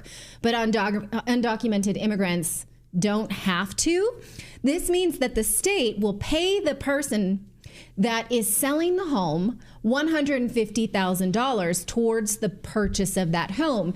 But who pays the state the money to do that? Obviously, the taxpayers. Here's what economist Peter St. Onge says about this. Bankrupt California would, quote, loan up to 20% of the home's purchase price, meaning it could go for a $750,000 home with zero down payment and, in fact, zero payments until they sell the house. If they're smart, of course, they will never sell the house, meaning they will never pay the loan. They'll just keep living at taxpayer expense. Both programs will, of course, raise the cost of housing, just like subsidized government loans turned university into a $300,000 affair. Free government handouts will raise the price of houses. That means the $25,000 or the $150,000 is a transfer from taxpayers to home sellers. Now, interestingly enough, BlackRock and other Wall Street giants have been on a house buying spree, buying, according to Redfin, more than 1 in 4 of the kind of houses these people will be buying. So it's a pipeline, taxpayer to BlackRock, with illegals the middleman paid with a free house while an American goes without. Okay, that sounds to me like a government scam. It sounds like money laundering. Exactly. Do you? I feel better about it now because I've been worried about BlackRock not financially making it, and so I'm glad that we have a way to pay them or Right. subsidizing them. Yeah, with illegal immigrants as the middleman. But why don't the rest of us get to be the middleman for this wealth transfer, I wonder? Because then who would be paying the taxes? Because we're paying the taxes. Right, So yeah. somebody We're the has to suckers. fit the bill. Yeah, exactly. So it goes. So if you're let's see. if you're illegal, you get access to this. But if you're an American, you don't get access to this. Of course. Yes. Yeah. And then what happens to the rest of us who are homeowners? Well, our home prices will go up, but only temporarily, because then they will plummet when we have the housing crisis that will inevitably come, just like it did in 2008. Now, I have an expired real estate license in New Jersey, and the way that my real estate teacher put it was that post 9/11, the Bush administration wanted to boost the economy and patriotic sentiment, so they encouraged home ownership as the American dream and put pressure on Fannie Mae and Freddie Mac to lower the barrier to entry to get a mortgage. So buyers got these truly wild mortgages with no money down, super low interest, but a lot of those loans, no income. loans, No, I love that one. My ninja loans, no income, no job. right, or liar loans as they were called, right? Right. And so a lot of these people didn't understand them. They either were balloon loans or adjustable rates. And then when that money came due or the mortgages doubled, people didn't understand it and walked away from something. They had very little skin in the game because they didn't put a big down payment down. They're like, well, we'll just abandon the house and default. People started doing that, and the housing market collapsed, leading to a broader financial collapse that all of us now are just barely digging ourselves out of. We still haven't really recovered the losses from that. So, meanwhile, people who did their homework, got into loans they did qualify for and understood and could pay, saw their property value plummet, and that will happen again if these socialist measures pass. It's there. It's written because we've done the homework, unlike the state of California. Now, technically, what that means is that what the bill is doing, the California bill is doing, is that it will give very minor requirements to get these loans, such as no social security numbers or kind of the refugee status or temporary status. It's saying we don't even want those minor requirements. We just want them to be able to walk in, have a heartbeat, and get the money. Now, I can't show you this clip because it's a Saturday Night Live and they will flag me for copyright. But if you've never seen this, I'm just going to show you a still of it. This Saturday Night Live bit where Eddie Murphy is in whiteface and then they just give him money from the bank, no strings attached. Do you know this clip? Oh, of course. It's classic. Yes, Mr. White, take it. Pay it back or don't. Right. Just take what. This is it. This is what's happening. Only the skin color in question is brown at this point. It's mostly undocumented, right? Right. So why are they doing this? Well, California lawmakers have voted for this. The lawmakers that did vote for this bill are not sure if it will even come to pass because Gavin Newsom may not sign it. Only because we're in an election year. Because if he does, it will remind us that California has Kamala Harris's fingerprints all over it, as my dad says. And what she wants for California, or for the country, is to look like California. We should remind ourselves of that anyway. The irony is that even if Gavin Newsom signs it, it doesn't mean that the money will be there because the program is broke and lawmakers have not approved more funding. I mean, that doesn't seem to be the way we do things in the United States. We seem to be able to find the money when we want to, but they don't have it right now. Now, Peter St. Onge wraps up nicely as to why Democrats would even try this. Most illegals are on welfare. They are literally brewing up a 2008 with taxpayer money. So what's next? Brought to you by Unchained.com. Free housing for illegals unites two key power bases in the Democrat Party, Wall Street and vote buying. This will ramp up house prices that are already out of reach for legal Americans, will ramp up costs of legal immigration, already $450 billion per year and rising fast, and it risks another 2008 crisis when home prices eventually turn down. As always, they're brewing a crisis, and they are already handing us the bill. Okay. So... This kind of makes sense as to why the Democrats in California just downvoted the no tax on tips, because they're going to need that tip money to pay for this. Yeah. I mean, I don't know what to say about it. It's really depressing. It sounds fake. Like, it really sounds fake, you know? Right. And it's sad that it's true. I mean, all of these things sound fake to me. Oh, you've just let Colorado be invaded by Venezuelan gangs. You've just allowed America to become the largest child trafficking organization in the world. Oh, you're going to give illegal immigrants, $150,000 for their homes, and they can live there for free, and you don't have to pay a damn thing. Like, it sounds made up. How rich is that? You'll have illegal immigrants walking past and giving American homeless people money. Yeah. Right. I mean, well, we've already documented here on the show these illegal immigrants who have the government issued bank cards where they've got thousands of dollars on those bank cards. And the scam under which that was chosen in New York City under a DEI program that's costing the city millions. Right. What were you going to say, Philip? I mean, I see like one of three options here. Like, one, a bill like this gets passed because nobody ever bothered to say it out loud. And so they're like, just on paper it looked good, but nobody ever was like, wait a minute, wait.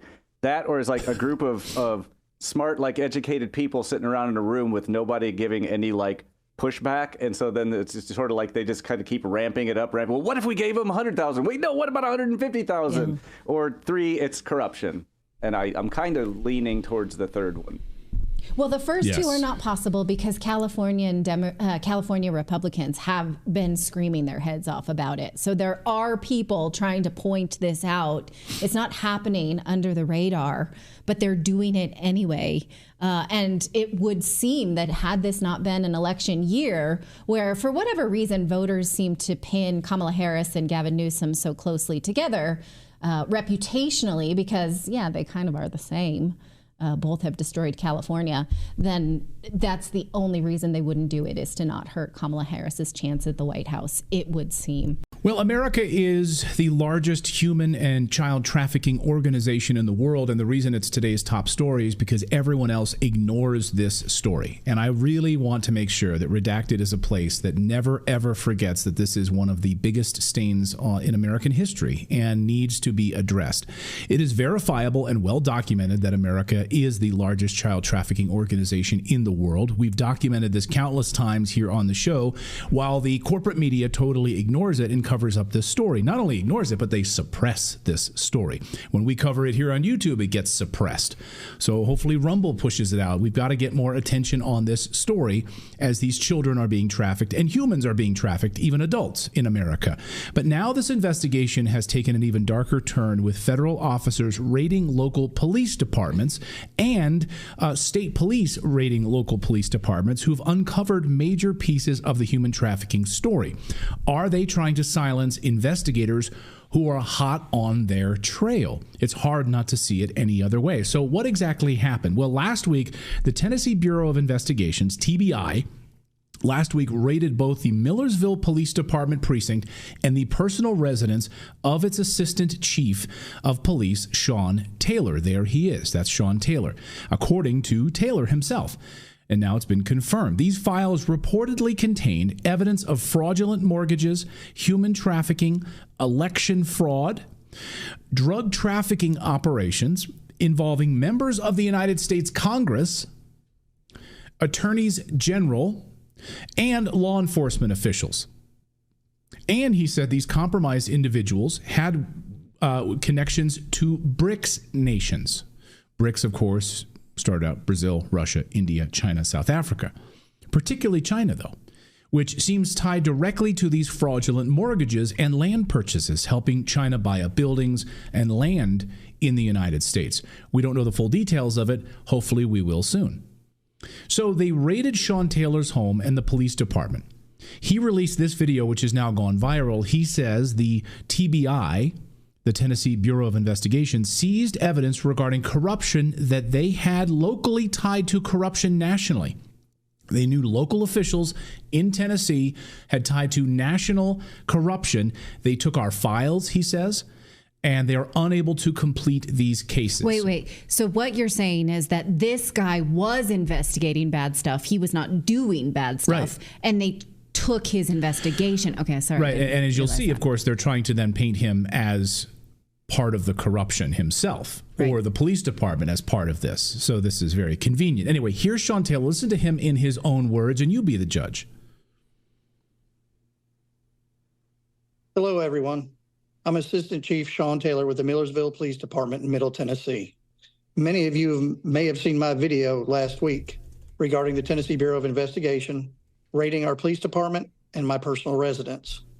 They came and they seized evidence regarding corruption that we had locally that tied into corruption nationally, and they took all of our files so that we are unable to complete these cases. The cases that we've been working on affect every American. They affect us in the mortgages, fraudulent mortgages, human trafficking, narcotics trafficking, and many other crimes.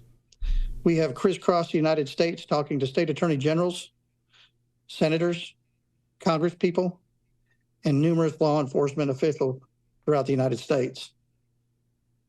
We've identified a major corruption that's transnational. It involves the BRICS nations and China and investment companies and fraudulent mortgages on homes here in the United States in very key counties and key states. It goes into the election integrity and fraud, and it's creating a geopolitical shift within our political system. This is a multifaceted attack from a foreign adversary who is paying off our local municipal, county, state, and federal politicians to keep from coming to light. We are moving forward with this case in other states and other arenas, even though they have taken our files and our information. This is very important to us. When I say us, I mean we the people. It's time that we the people come together. It's time that we stop allowing ourselves to be segregated by our own government. No matter what race you are, what creed, or what religion you are Americans. We need to stand together as Americans and demand accountability of our elected officials. It's time for this corruption to stop and for us to have our country back so that we know we leave it in the good hands to our children, our grandchildren, because if we don't stand up and do this, we will no longer have a country to hand over to them. I'd like to send a special thanks out to Mark Fincham. He wrote a very good article that all of you can go and read at yournews.com. Which we'll get to here in a second. Okay. So, did you have some backup, Guy? I want to know about that. Paper backup, electronic backup. Well, you take all their computers. Yeah. Take all their computers, all of, unless you've got some sort of iCloud backup or some sort of a Google Drive backup or something. I mean, we hope so. Right? And in this day and age, you need to say into a camera, I am not suicidal. Yes. Right? I have no, I don't have suicidal ideation. So we should point out here, based on our reporting here at Redacted has uncovered, there is nothing he's saying that is incorrect. What they're trying to hide by raiding his home and the police department. What specifically did they find which members of Congress are compromised in child trafficking operations? I hope we learn their names soon. I hope we learn which law enforcement officials have been involved in these mortgage fraud schemes. Wire fraud, covering up this information. It would be really fascinating to know. But even before he had this job as assistant police chief, the local media tried to discredit him as a far right-wing conspiracy nut. And now they're jumping all over that moniker, saying, look how they, and even look at this, look how they title their articles about Sean Taylor. TBI agents raid Millersville Police Department, home of town's conspiracy cop, as probe intensifies. Well, if you're a conspiracy cop, they don't need to. Just leave you to your crazy then. Nobody needs to raid someone who's just stirring up crazy stuff. Yeah. They only raid you if you've got stuff they want to see. Exactly. If they come after you, if they attack you, then you know you're on to something. Exactly. So what exactly does he believe that makes him a conspiracy nut? Well, watch how News Channel 5 in Nashville portrays him as a nut. Watch. Our department has started doing investigations into numerous things. As News Channel 5 investigates first revealed, Millersville Assistant Police Chief Sean Taylor came to the job earlier this year with a head full of conspiracies. Al Gore, you're a piece of just so you know.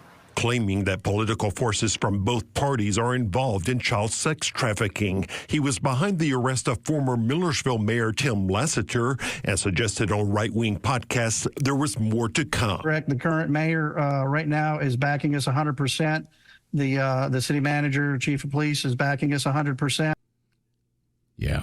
he's a nut for saying that both parties are involved in child trafficking. That is verifiable.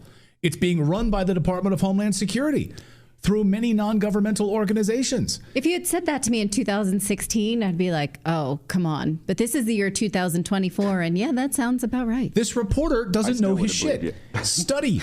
Pick up a book. Study it. I mean, how many interviews have we had with J.J. Carroll here on the show, friend of the show? He and Ryan Mata, of course, putting together a massive documentary on treason, on the child trafficking in this country. And again, over 500,000 children being, sexually trafficked in this country.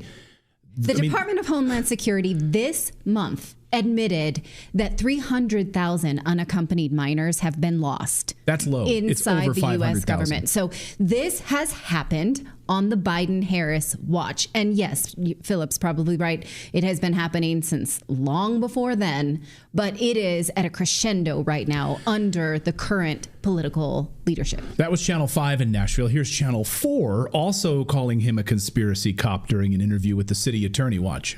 The warrant requests the phone of Sean Taylor, the city's assistant police chief, who has spoken on podcasts about conspiracy theories. Should he have a place as a police officer in the Millersville Police Department if he does believe in these conspiracy theories? We're talking about an individual who has probably been psychologically assessed more than a dozen times, and every time comes out to be to pass with flying colors and no issues. So some people may disagree with his political views, but that doesn't mean that he's a danger to society or anything else. Should he resign at this point? Should he resign? What theories? What's wrong? What does so prove what he said is wrong? He's like, these people are committing crimes. I'm investigating it. Like, that's a conspiracy theory. You've got to stop. You have no proof that they've committed the crimes. Like, that's why I'm investigating it, dumbass. Like, right. Like, seriously. And literally, as part of the arrest, or as part of the search documents, included the child sex trafficking information. It's right there in the documents. Yeah, no, these politicians got their hands. They're totally clean. They're not involved in this at all. Is code for we don't want to hear this or report on it. Or we're too ignorant to actually look into it. If these two reporters from these two different news stations, who are, of course, they're all part of a corporate media conglomerate, if they actually took time and investigated this, went to the border or interviewed individuals who are literally responsible for handing off children across this country, over 500,000 of these children sexually trafficked, get your head out of your asses. Local media, you are hacks. You are total hacks. Anyway, so they're calling this a conspiracy. Everything they're claiming is a conspiracy we've covered here on the show, in fact, has all been proven as testimony in front of the United States Senate. So you can kiss my ass. So Mark Fincham, executive director of Election Fairness Institute, has been investigating a nationwide multi-trillion-dollar money laundering scheme that confirms exactly what Sean Taylor is saying. He recommended this article, and it's not a conspiracy at all. I want to put this up on the screen here. This is from Mark Fincham. Says the Honorable Mark Fincham, executive director of EFI, the Election Fairness Institute, has also made significant progress in tracking what is known as smurfing, which is a unique type of political money laundering, the same activity that the James O'Keefe Media Group has reported on over the last 18 months, with virtually no meaningful criminal prosecutions. Over the last several months, our investigation has also made a connection between child sex trafficking, highly placed political figures, and media personalities, including a well-known Scripps Media Company reporter in the Nashville area. Oh, interesting. These are the same Nashville television stations reporting on this, and law enforcement agents as well, with the level of compromise that runs vertically from perpetrators to the Tennessee Attorney General and Inspector General. It's clear the level of corruption is unprecedented. Proof of our pervasive corruption was made manifest on September 4th at approximately 9:45 a.m. when a search warrant was executed on the Millersville Police Department for records and electronic devices. Yeah.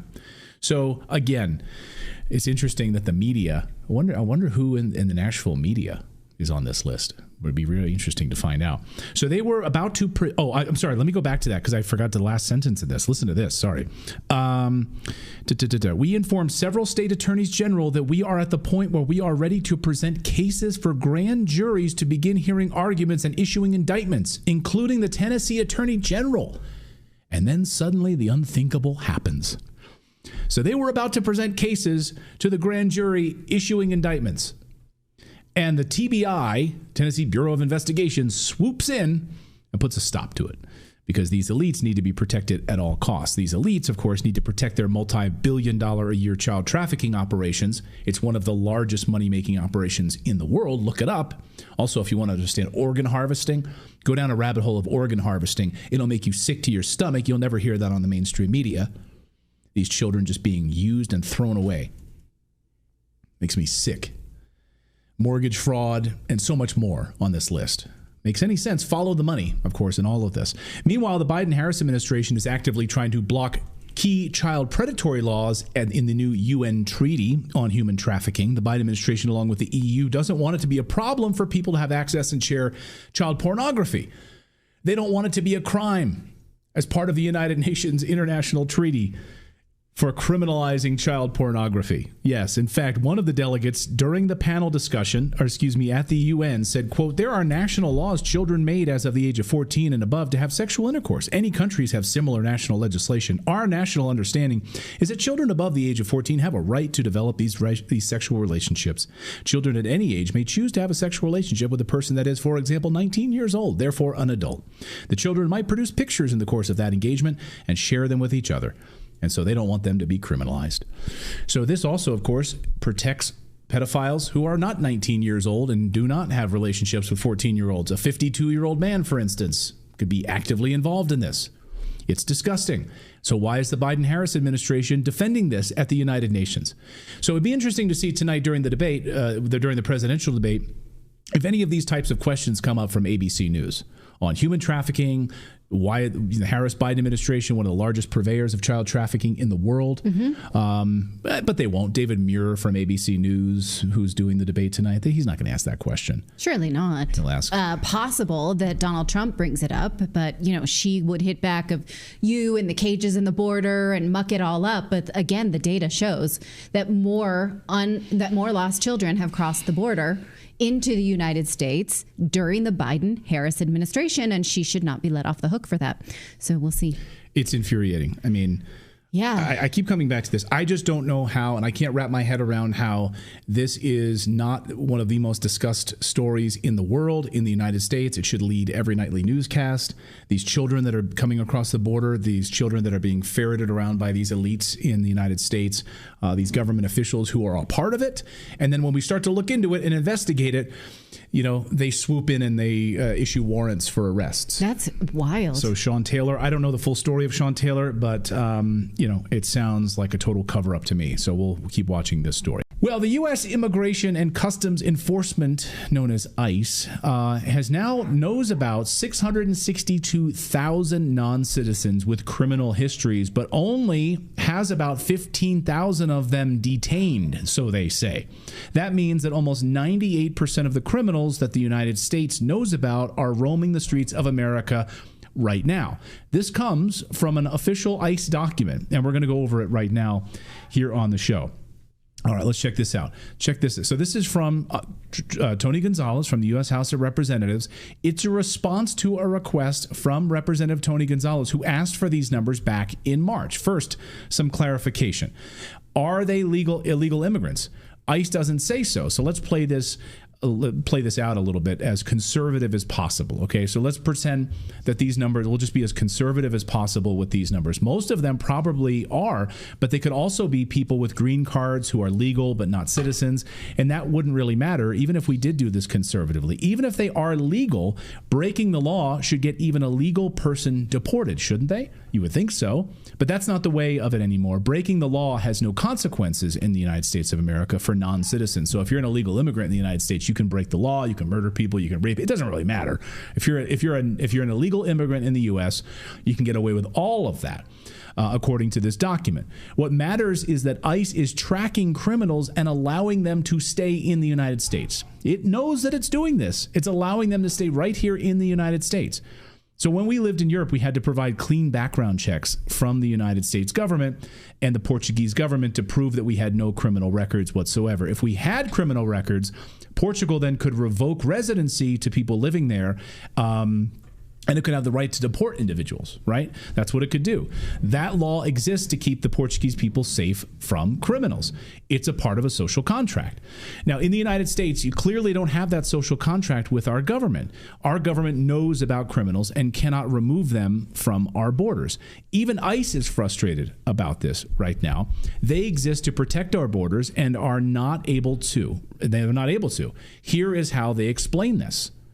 All right, I'll take it from here. So what they're saying is that they recognize that some jurisdictions are concerned that cooperating with federal immigration officials will erode trust with immigrant communities and make it harder for local law enforcement to serve that populations. However, they say, and everyone who's been paying attention to this has said all along, sanctuary policies can end up shielding dangerous criminals who often victimize those same communities. The problem here is that their hands are tied. That's what they're saying. It's an utter gut punch to anyone that watches this, because there's no immigrant community saying, oh yes, we want a free and open border so that criminals can come and terrorize, because where do they terrorize first? Us. So if they're specifically talking about Spanish-speaking communities, none of these Spanish-speaking communities want criminals to come in and hurt their daughters, kidnap their kids, steal from their hard-earned earnings. No one wants that. So how do liberals answer for this? Like, oh, we love all Latins. Just let them all come in, get documented. All are welcome. The Latin communities, this is why they're turning away from democratic policies, are saying you're letting through criminals. They're raping and stealing. But the Democrats' response is, yeah, but they're your people. You should be happier now, right? So it's a really racist way to torture migrant communities by open borders and placing more criminals inside those communities. So let's turn to the numbers. Now, what the White House says is that these numbers have been misrepresented. They're not saying that they're wrong.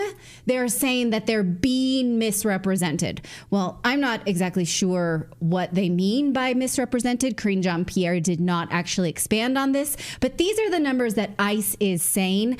I think we can, at the very least, assume that it's, let's be conservative, I'm going to assume it's double this. But even if these numbers are legit, it's terrifying. So the way ICE is representing this to us, I found not sufficient. So I'm going to show you how I worked up these numbers in a second. So what they're saying, total criminals, and we're going to look at how they break down by crime, is about 15,000. So currently detained is about 10,000 with criminal convictions, and then pending convictions is about 4,700. So let's say that's about 15,000. Now, of the ones that they do not have detained, but either know that they're criminals, meaning we've convicted them or some other country has convicted them, or they're pending criminal charges, well, it's upwards of 600,000. So I wanted to take those numbers and put them in my own spreadsheet because, number one, I'm a Virgo and I love spreadsheets, any opportunity. But also, I want to know what the percentage is. What are these totals? What are the total numbers of crimes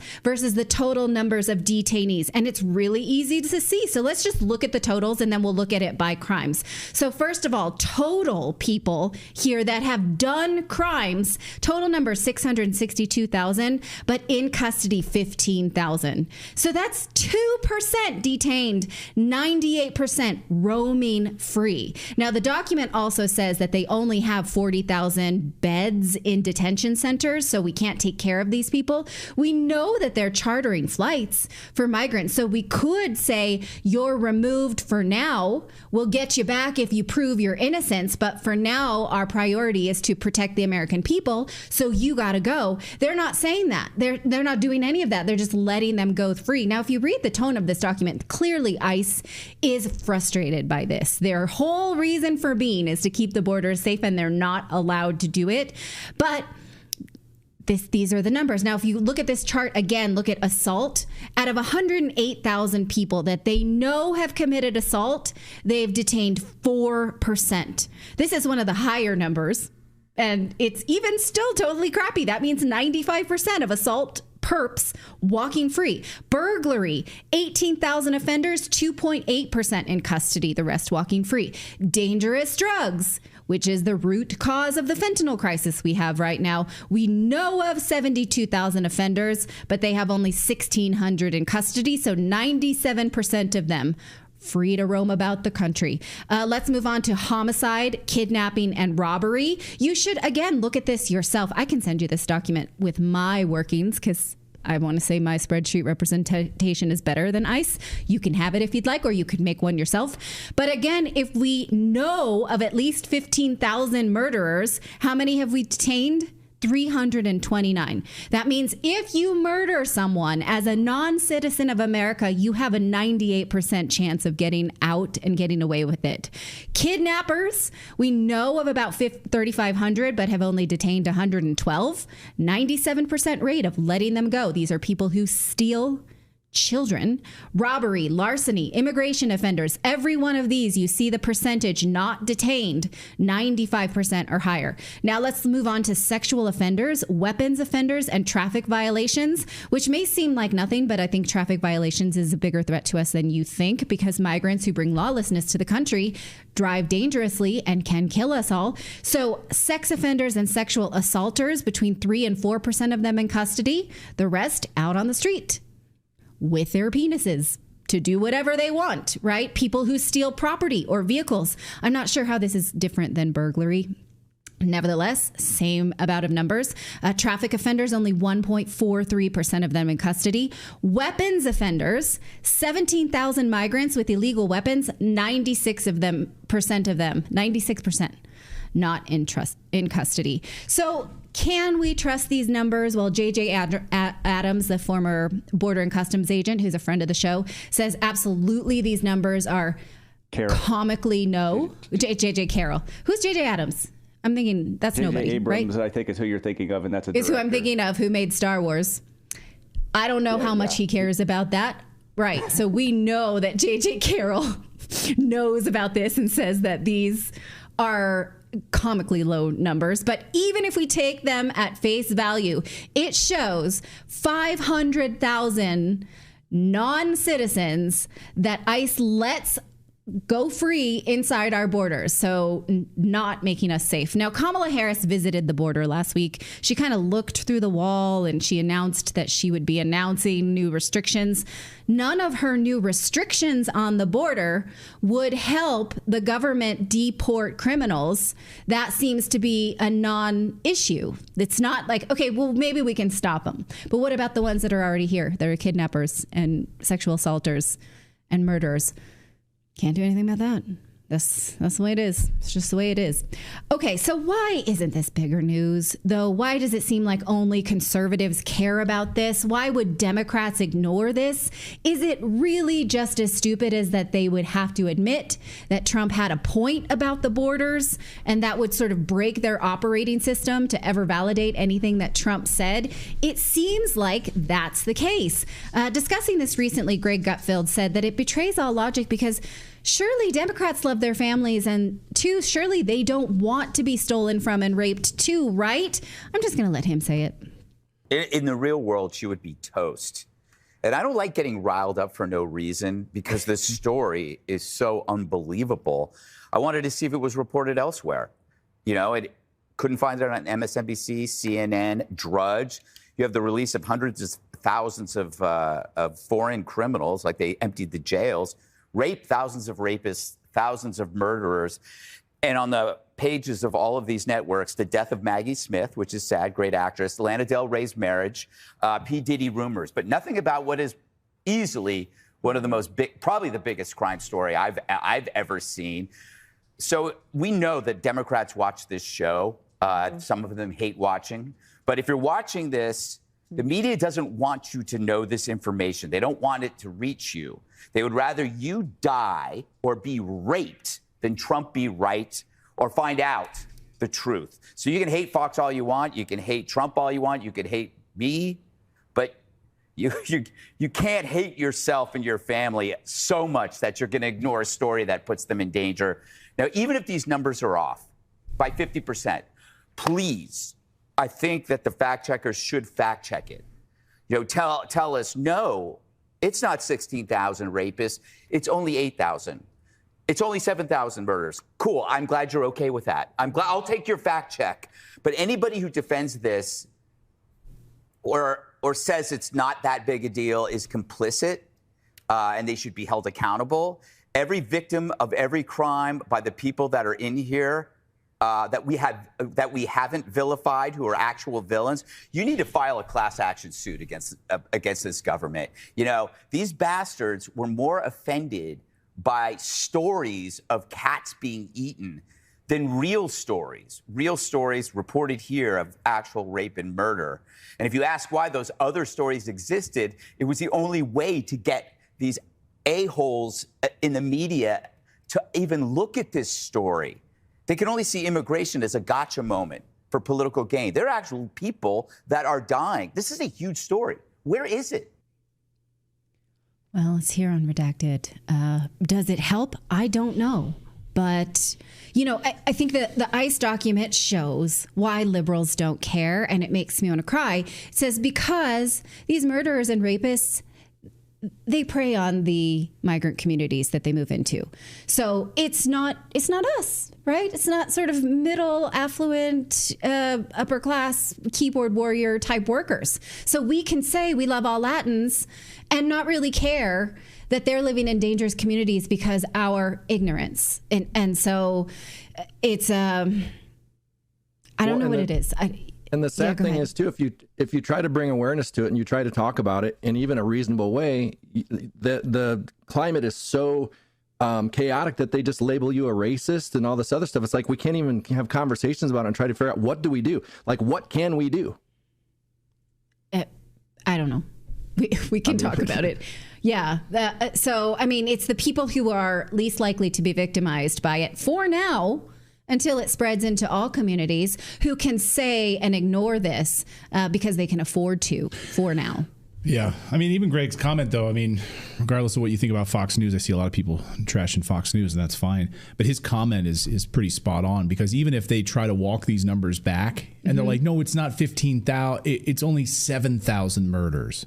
Oh, okay. So that's cool by you? The hundreds of thousands. And I talked with J.J. Carroll today about these numbers, and he said these numbers are bogus. I mean, it's way higher than this. Way higher. Where are they getting these numbers that they have these individuals detained in any kind of way? They don't have them detained.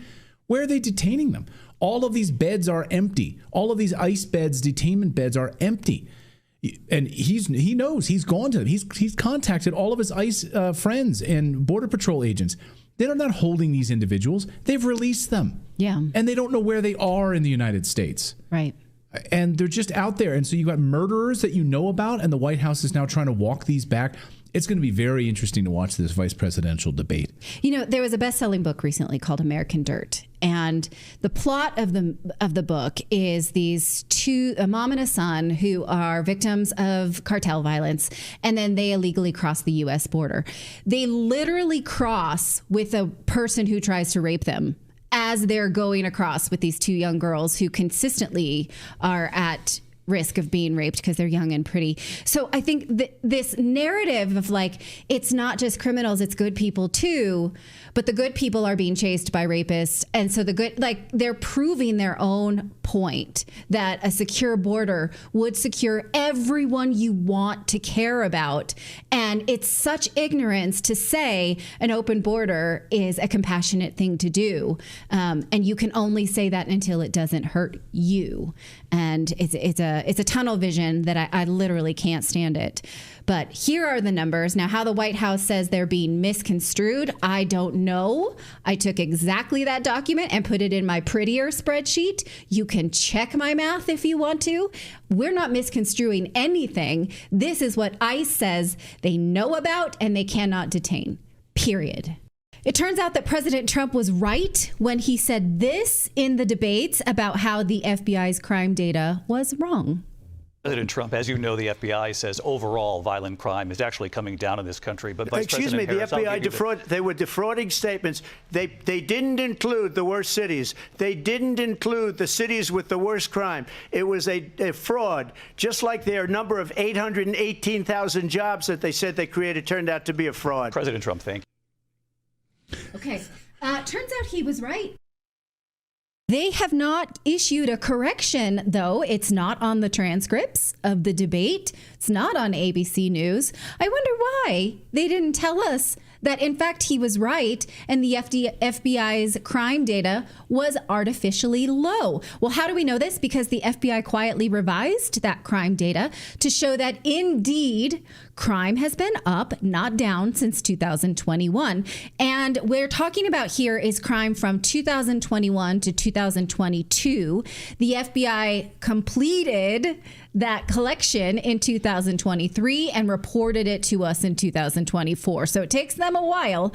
Well, the numbers originally published in September showed that violent crime was down by 2.2%, but instead, the Trump campaign had warned when we see those numbers, and experts had agreed that the numbers would be incomplete because the FBI changed their reporting system in 2021, and that led to fewer precincts reporting crime statistics.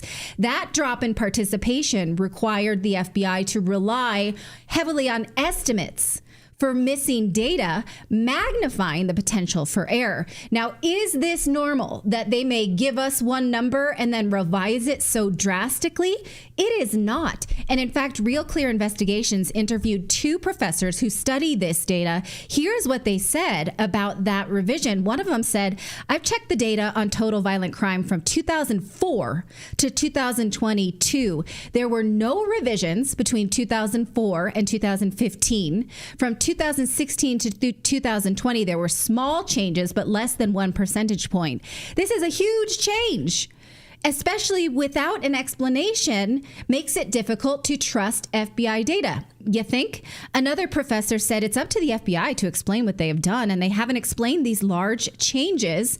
And in fact, the FBI did not respond to requests from them or the New York Post, who had been covering this.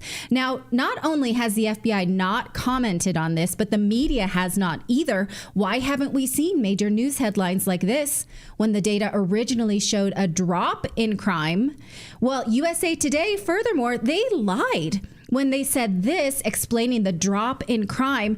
It says FBI officials declined to comment about when Trump's claims in a call with reporters, but the agency's methodology, they say, has been consistent. Well, that's a blatant and false lie. They could have just done a little digging to know that, because on January 1st, 2021, the FBI stopped accepting data through what they called the summary reporting system and started using a new system that they called the National Incidence-Based Reporting System. About 35% of the country's law enforcement did not use this when they published this crime data in September. According to the New York Post, that's the first time that crime reporting was below 70%. So USA Today should not have told us that the methodology was consistent. That's a clear lie. They don't seem to care. They also could have told us that crime was up when the FBI switched programs. This is from the New York Times 3 years ago. It says that crime was going up, and then the FBI surprisingly got to change how they gathered that data, and then poof, suddenly crime is down. That's weird, right?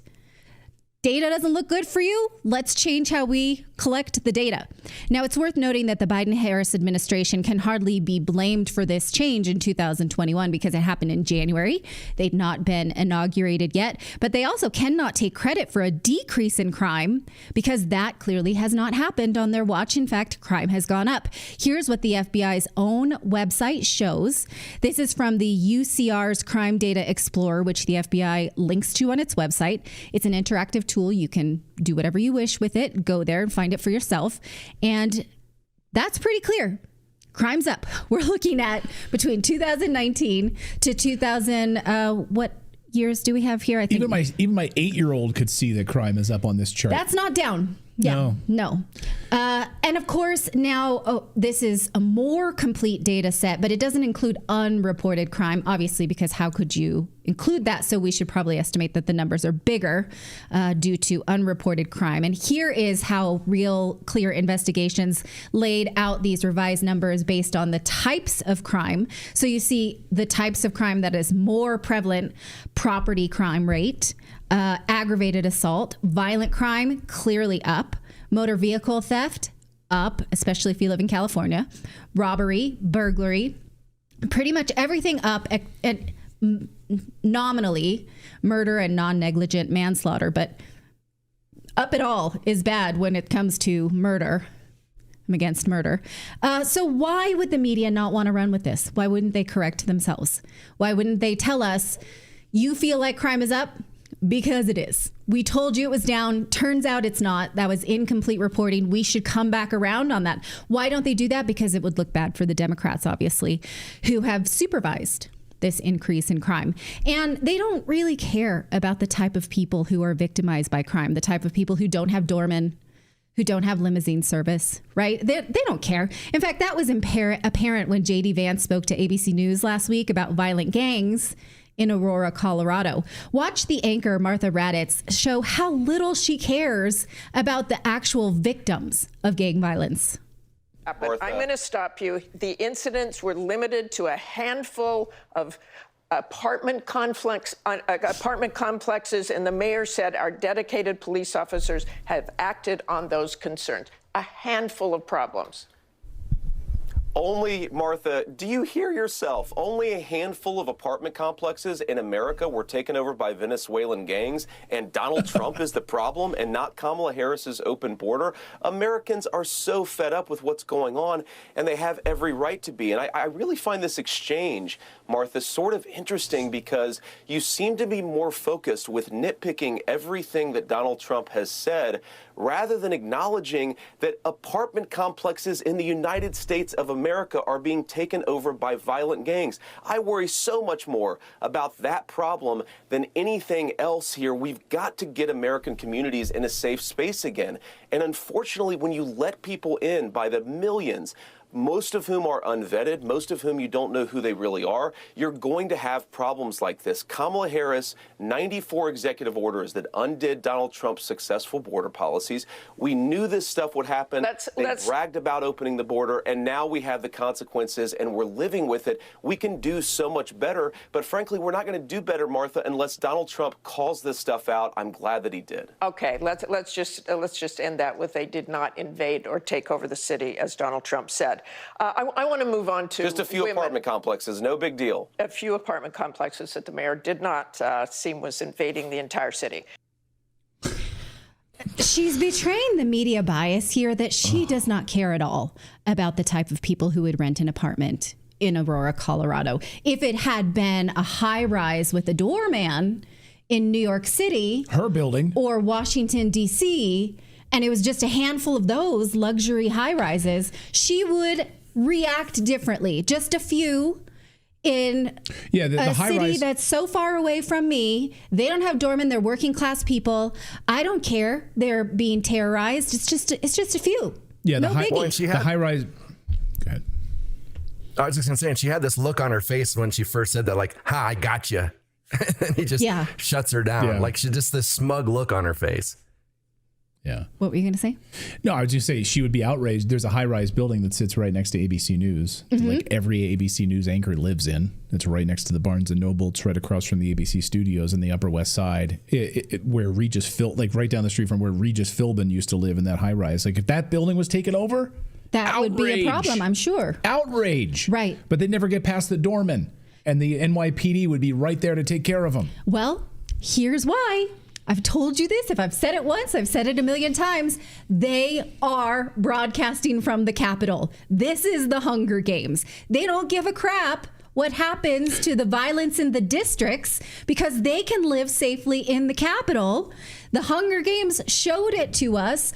What do they care if we have to send our kids to fight and die? Doesn't matter. They literally don't care. That's why they won't tell us that we live in a more dangerous place, because they don't want us to vote to change it. Do you have any other explanation? If you do, let me know. No, it's like my old boss back when I used to work at Fox News, my old boss, Roger Ailes, in a meeting, he told me, he said, when I created this network, people used to make fun of the flyover states. He used to call them flyover states. And he used to make him so angry. He's like, that's America. What you're talking about is you're flying over these people. That's those are Americans. You're flying over Aurora, Colorado. You're flying over these people, and we need to have people who speak for those people in the United States. And those people, the David Muirs of the world, the Martha Raddatzes of the world, they don't speak for Americans. Clearly not. They speak for liberal, Upper East Side, Upper West Side elites in New York City. Coastal elites. They don't care if your apartment complex in the middle is hijacked by gangs. Sorry. Hate it for you.